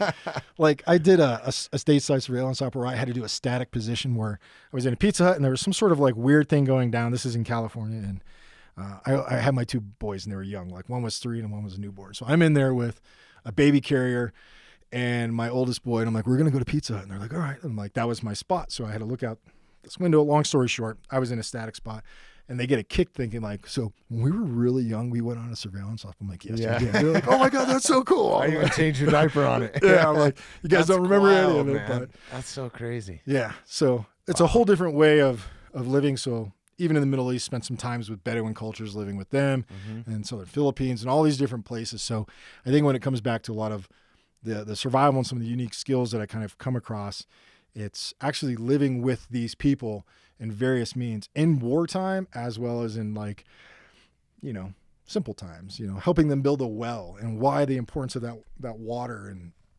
security in this area. So there's a whole conglomerate of, I guess you could say, influences from my military that tie into now. Sure. Wow. We just went deep, man. I wasn't expecting that. Yeah, not a lot of people do. And they're like, I don't, what? I'm like, but you seem, yeah, I know. Well, thanks, man. I appreciate it, dude. It means a lot to me and a lot of the people that are on here too. And I know I feel weird like secrets saying out. That, yeah, but no, it's fucking awesome that we have men and women that deploy and do stuff like this and even take their family to Pizza Hut on a mission. low level stuff. Yeah. Oh, that's crazy. Yeah, man. So, you have, I guess, what kind of forced you into the Marine Corps? Was it just being a fuck up? Okay. Yeah, I mean, I hated school. You didn't want to go to college or anything like that? Didn't want to go to college. Okay. I just, you know, after I left school, I was like, you know, I went to like a community college for like a week, went back to cut meat, and I was like, this is horrible. And I really blame an old ex-girlfriend for it because she used to live next to a recruiting station. I went to go visit her. She wasn't there. It was raining out. It looked like something out of like a 80s movie. I'm like holding a jacket and I see a light and I'm like, Marine Corps recruitment. I'm like walking. I'm like, and that was it. I just went in. This is the first blood era and all that sort of stuff. Like, nothing, yeah, nothing. That's It was. I never talked about going in the military. I never thought. The one thing I wanted to be when I was, what do you want to be when you grow up? I wanted to be a ridge runner. You ever heard of a ridge runner? No. It's like a person that manages a section of trail for like long through hikes. Okay. So they might be given like 100 miles, and they're to make sure the trails, they're like the representation of, like the Appalachian Trail Foundation, Pacific Crest. Okay. And I don't know if they still exist, but I used to go up to the Appalachian Trail all the time and hike and roam and fish and do all this stuff. And there was a guy up there, and he just had like this little wooden platform and some cool stuff. I was like, what are you doing? He's like, I'm a ridge runner. I'm like, that's what I wanted to do. And that was kind of like always in my mind. And I was like, that looks pretty cool. And he's like, yeah, man, I just hang out here all the time and hike and fish. I'm like, what? I'm like, you get paid? And he's like, yeah. I'm like, wow. Sold. So he's just there as almost like a park ranger or some sort of enforcement. Some sort of affiliation in that capacity. I didn't really go into a lot of detail. I'm like, that's what I want to be, or that, or just like a guy roaming around the woods. Right. But like, I was like, all right, there's an actual job for that title. A guy who roams around the woods. That was a ridge runner. And yeah, I was never really liked school. I always liked history class. I was in drama. Okay. That's where all the girls were.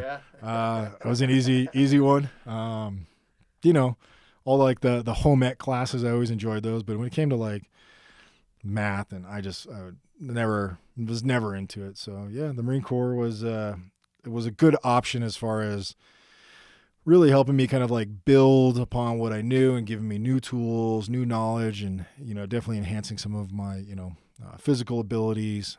It was a great thing for a young man to go who had a great childhood, but was really unsure what he wanted to do. It gave me solutions to problems. It created a whole new set of problems. I'll be the first one to admit, like, plenty of problems, arise in the Corps, but it was definitely something awesome. So then post Marine Corps, you were living in California, right? Or something at the time, or? So my last duty station was in California. Okay. And then my wife at the time really wanted to head back to the East Coast because that's where a lot of the family was. So we went to Maryland, and I worked a small contract there as a government contractor, and I fucking hated it because it was the exact same thing I was doing in the Corps, and it was a lot of stuff that was still the same. And I'm like, why did I leave the Corps, at 12 years if I'm coming out to do the exact same thing where I could have been working towards a retirement? So we were there for maybe like 8 months, and then we moved back to Colorado. Okay. And I came back here on a short contract, and then while this was going on, I was teaching classes and trying to really establish myself in a different way, and as far as, providing outdoor experiences and all that sort of stuff, but didn't have a lot of money, didn't have a lot of things, if you will. So I just kind of started from like a grassroots sort of thing, and would go sit at, parking lots and napstone and do hand drills and throw atlatls at like trailheads and a few business cards. Yeah. There you go. And once, I think it was like 2017, like that was my first time on social media. I never went on any of that stuff. I had no need to. I didn't care what you said. I didn't care what anybody else said. I just did it, I'm glad you're on, because that's how I found you. Yeah. And, I think you're doing some cool stuff on there. Like your TikTok, I think, is the only reason I would be on TikTok, because it's so cool. Because, people ask you, can you make an arrowhead, or can you make an axe, or can you make a zombie bat, or whatever it is, you know what I mean? Like, they come up with some crazy ones, and you tend to whip them out. It's been pretty awesome. I mean, I never really envisioned myself going on. There was no plan to, but it's worked out. And I think, people nowadays, I love the story behind it too, about how your kid was like, yo, you need to be on this. Yeah. And I was like, I don't know. And then I felt weird being on it as like an old man. He's like, just make stuff. Yeah. So I make stuff. But I think it's interesting now how they're trying to get rid of TikTok, which is, it's interesting just because, like, as a information portal, like if you kind of like skirt through some of the bull crap that's on there, like people dancing and stuff, but that's what you're into, knock your socks off. But it's no different than like Instagram Reels. It's no different than any of the Mark Zuckerberg meta stuff that he tried to create that he ultimately failed at. It's just that TikTok is doing it better than any other platform. And since there's a Chinese affiliation, which I'll go into here in a second, but since all these American companies can't seem to break that code and really gain some popularity, they're basically telling on them, being like, oh, it's Chinese affiliate, they're selling your data. I'm like, if you really fucking think for the first time that this is the only time an app has sold our data or is some way affiliating to looking deep into your pockets, talk about a product in your house with your phone sitting next to you and see what adverts you get within 20. Yeah, it's crazy. On. Like we have this naive thinking. And I think the algorithms are kind of cool because I only follow like you on TikTok. Exactly. Then I'm getting educational stuff, and maybe I follow Rogan, so then I get motivational stuff. Exactly. Right? Or you whatever. choose. So it's like you choose. I don't have all those girls' asses in my face. Which exactly. I don't disenjoy, but I don't want to see that every time I open it up. But, right? but what you've done is you've educated yourself into understanding, how do I get what I want to see? Yeah. Other platforms, Facebook doesn't do that. They're going to tell you what you're going to see, because look at the past 7-8 years as far as elections. We're going to tell you what you see. At least on the TikTok algorithm, you can be like, I want to follow this hashtag, this, and this. You'll get to see those things. Yeah. I don't get to... that's where I'm like, it's completely screwy how all this is kind of shaping out. Like, I wish there was a way to solely choose what you wanted to see. Like, if you only wanted to see motivational quotes, how useful would that be? I mean, that's fucking great. You could. Yeah. Yeah. I mean, you could see a lot of things. I think as an adult, you have, one, the power to say, I'm not going to go on it. Or two, you have the power to say, oh, I'm going to go on it, but I'm going to be responsible with it. The same as if I was to give you a beer and say, oh, I don't drink, or yeah, I'll drink a beer, but I'm not going to drive. Like, we have to exert some sort of big boy rules, big girl rules when it comes to this stuff. And I think now that, some of these failed entities like Facebook and all this sort of stuff, they can't figure it out. They can't figure out how TikTok is so successful, and everybody likes to badmouth, TikTok, cool, knock your socks off. Me personally, doesn't impact my day, but I do believe those people tried to go on it, and then they quickly realized, wow, we suck. We've failed miserably at this, and we can't compete with this. So now we're just going to tell Uncle Sugar, and Uncle Sugar is going to come in and put these bans and restrictions on there. And I'm like, if you really think if TikTok goes away, something else isn't going to pop up? Oh, yeah. There's so much more out there than that we don't even know about, right? Like, we have like a conscious, like, ignorance to some, like, aspects of life. Like, when you think about, like, all that Facebook is and Amazon. It's just like the balloon. It's the shiny object, That's right? what I mean. Like, it's distraction. Come on, man. You really think that? Yeah. It's super dumb. So even if, like, TikTok went away, I wouldn't be completely butthurt. Like, my life is not based off an app. I gotta stay off that fucking thing because I'll watch it for fucking hours, dude. Like, I just don't even. And what's crazy is I've seen a craze with some personal friends and some friends in this space that necessarily don't need a social media platform, and maybe they gain some sort of popularity from it, right? And they don't need that for what they're doing or what they're trying to pursue in life. Yeah. They're just genuinely, like, trying to do their thing. Yeah. And it became such a distraction that they've had. I know people that have had these huge followings and they just deleted their account. Yeah. And I commend them for that. No, I mean, it's cool. I think we've gained a lot out of it too. Like, I've forged a lot of relationships. I think that's how I contacted you, originally and social stuff, media. and was through social media. So I'm kind of a proponent of it. I think there is some negative stuff, but it's all about how you use it, right? That's it. You can pick this thing up and just look at it for its beauty, or you can jam it into your leg or your neck, right, and kill yourself. Yeah. So social media is a same gun. Thing. Yeah. It's just like a gun. Yeah. If you know how to use it and handle it, and you've been trained and educated, and you understand the left and rights of it, it's a very effective tool. If you treat it horribly and you point at yourself, point it at others, and not understand trigger and all like, you can go on of all the negative things. And be a good example, right? That's it. Yeah. Be a good human, man. Yeah. I've seen some great people on different social media apps, and I've seen some people that I will never see because I don't know who they are. I don't follow them. I don't make it a point to say, oh, I don't agree with this person, but I'm going to follow them just so I can create a level of hostility in my own personal mind. And maybe like the trolling type things, right? Yeah. I will never know of the people that I don't like because I don't like them. Why would I come across them? Exactly. I follow the things that interest me, and that's Yeah. That's pretty much it. That's what you got to do. Yep. I don't know. I think social media is a very corruptive thing in certain ways, but I don't believe it is to the level that some of our U.S. politicians are propagating it to be now. I would just urge people to be truthful on it, because I think there's a lot of mistruth, you know? Oh, yeah. I think that there's a lot of facade. Yeah, deception. So, yeah, it's kind of the same with hunting shows. That's why I commend people like you and my buddy Josh Walker that we just had on, and, you know, guys like that are really portraying the good and the bad side of it, right? Well, like I can tell you through TikTok and some social media, I get a lot of requests from various entities and companies to promote this or promote that. I'm like, first off, I'm the last guy you want to promote your stuff. I'm like, I don't play video. I will break this. Yeah, I'm like, if you want me to promote this shampoo, I'm like, yes, I know I have magical long blonde hair, but I don't. That's not my thing. It's crazy.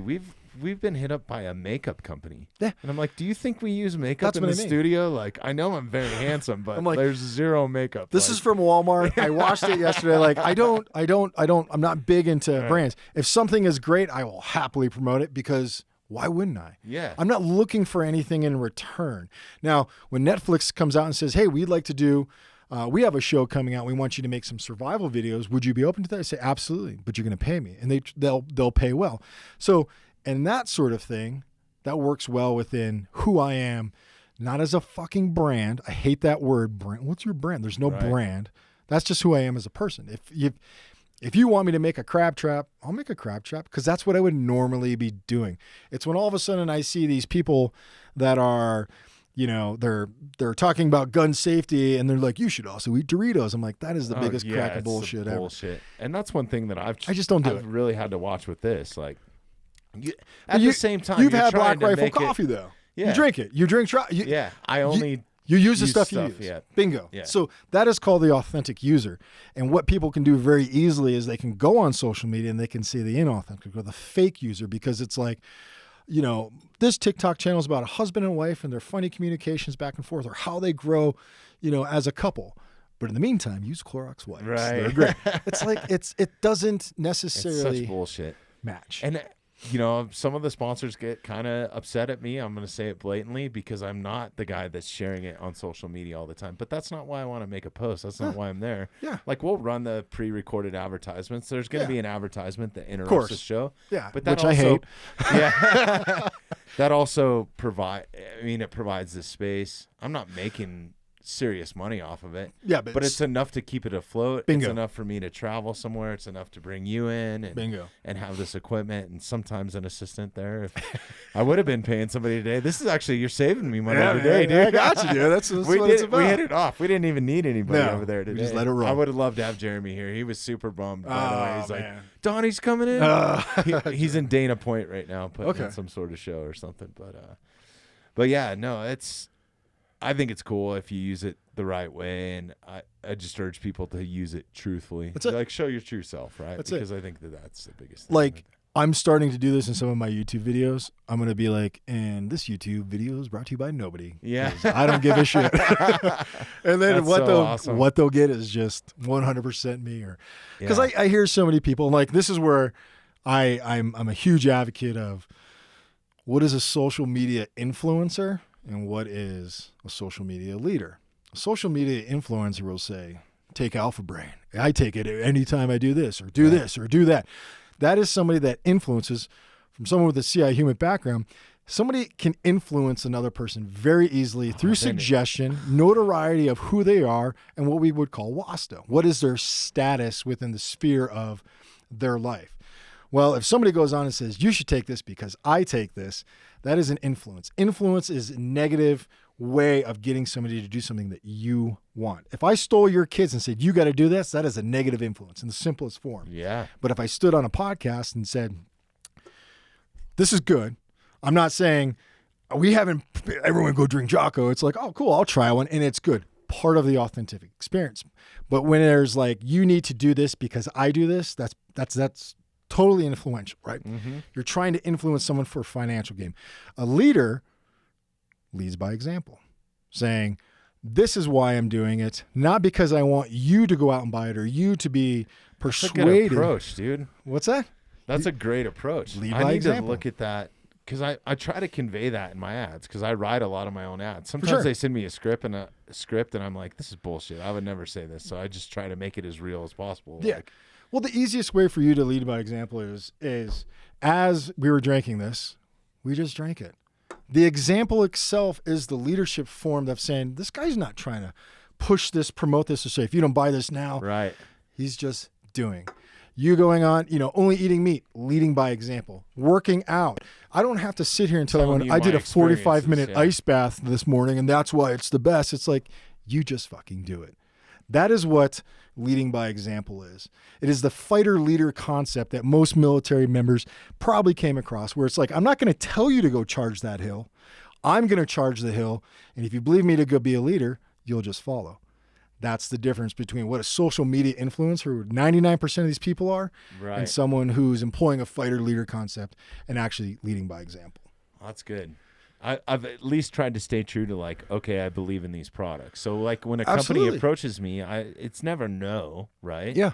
But it's like, if it's blatantly no, if it's fucking a mascara company, like, fuck no. Are you kidding me? No way. Like, have you even looked at our demographic? Like, I'm sure that information's available somewhere out there, but I can guarantee That's you. it, man. Well, it's even like we were talking about Grail, and you're like, are you promoted? Are you support? I'm like, no, it's just a good product. Yeah.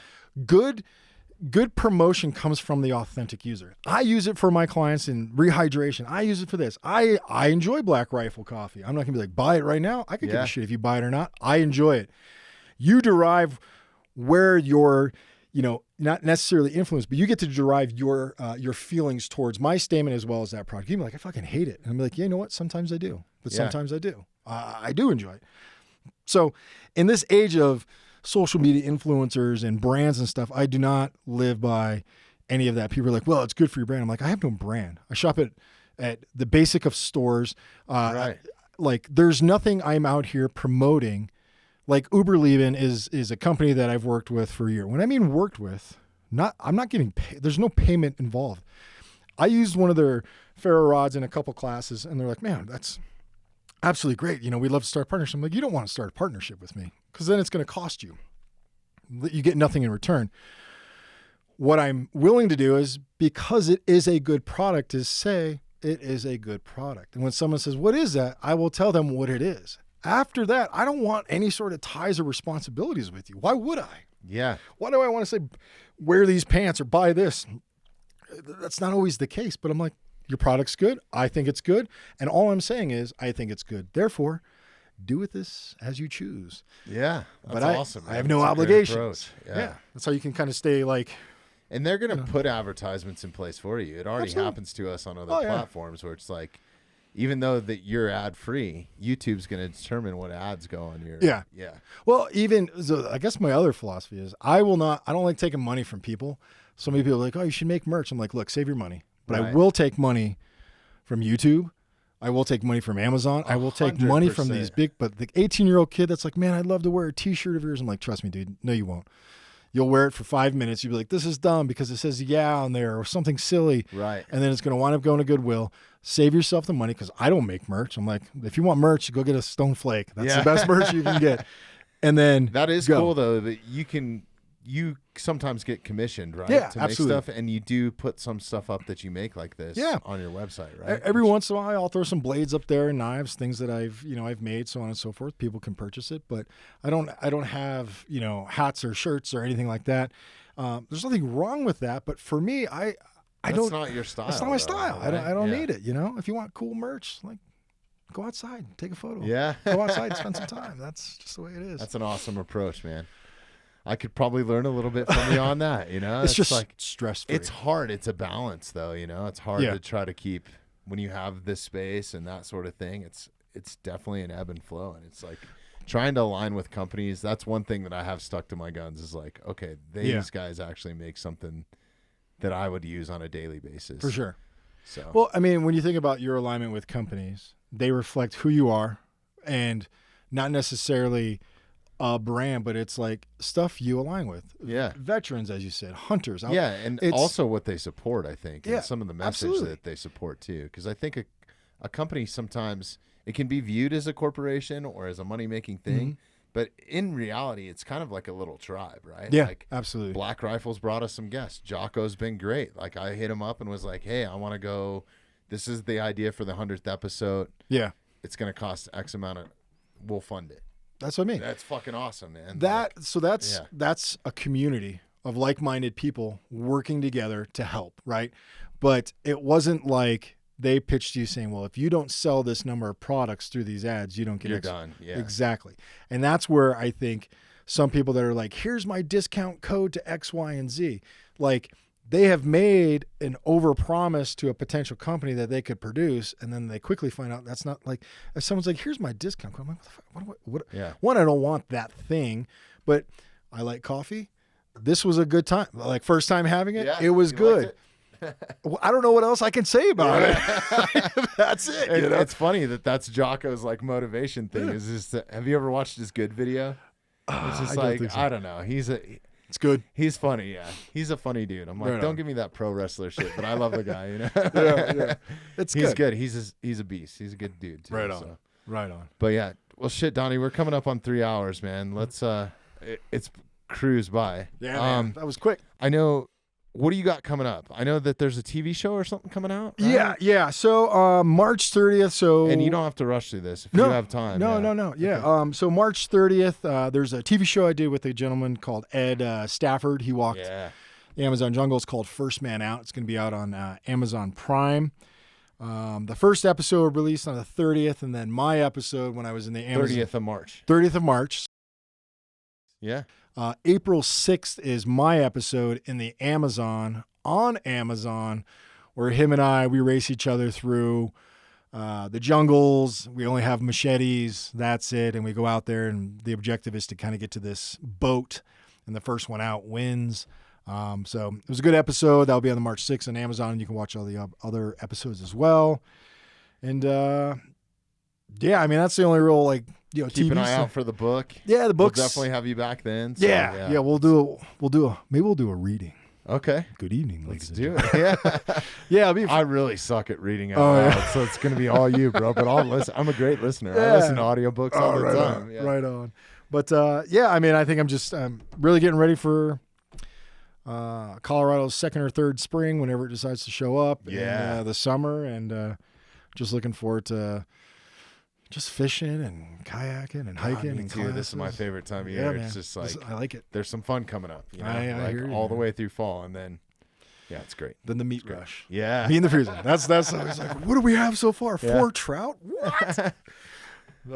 So we have links in the show notes to all your platforms. Cool. We'll definitely put the YouTube.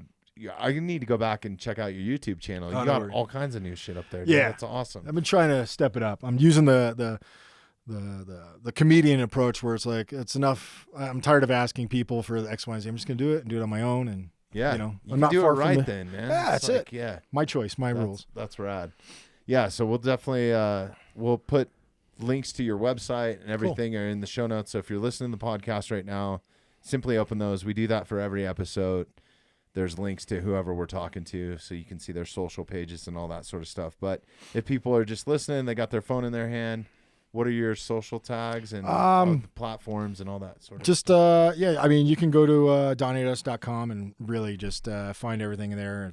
Nice. You can navigate and Google it, and there's all sorts of stuff. The last thing I want to say is the movie that I did called The Big Bend, where I played the guy Rio, the guy that was standing in a river, rubs mud on some. So that's actually going to be released in theaters around like April and May, and like in California and Texas and New York, and then it's going to eventually go to streaming. So I'll talk more when that comes out. But if we come back, maybe we could do is like watch it here and do some like behind the scenes sort of. It's your show, dude. You just tell me when you are welcome here any fucking time you want, dude. I love having you, and I appreciate you always carving out the time for us and the amazing gifts, dude. Like these are coming. So cool, dude. And I don't expect this, so but it's God. I got a nice collection going now. Jeez, we'll have to get a plaque. Yeah, no, I got to get something to put them on, get them off the table. So no worries. But I do like them on the table because people can pick them up and they like to. Well, now you got this goat that you can just lay out the flakes and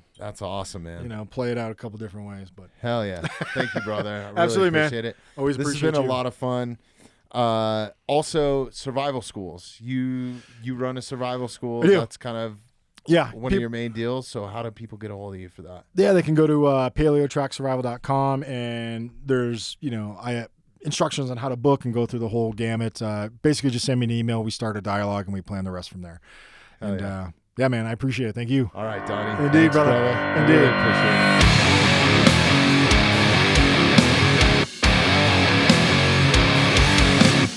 Thanks for listening to the Mountainside Podcast. If you haven't had a chance to do this already, please take a moment, follow, like, subscribe, or rate on whatever platform you catch the Mountainside Podcast at. Also, if you'd like some more information on upcoming episodes, safety tips, access to all of our affiliates, and all the badass discounts that we get here at the Mountainside Podcast, check out themountainsidepodcast.com.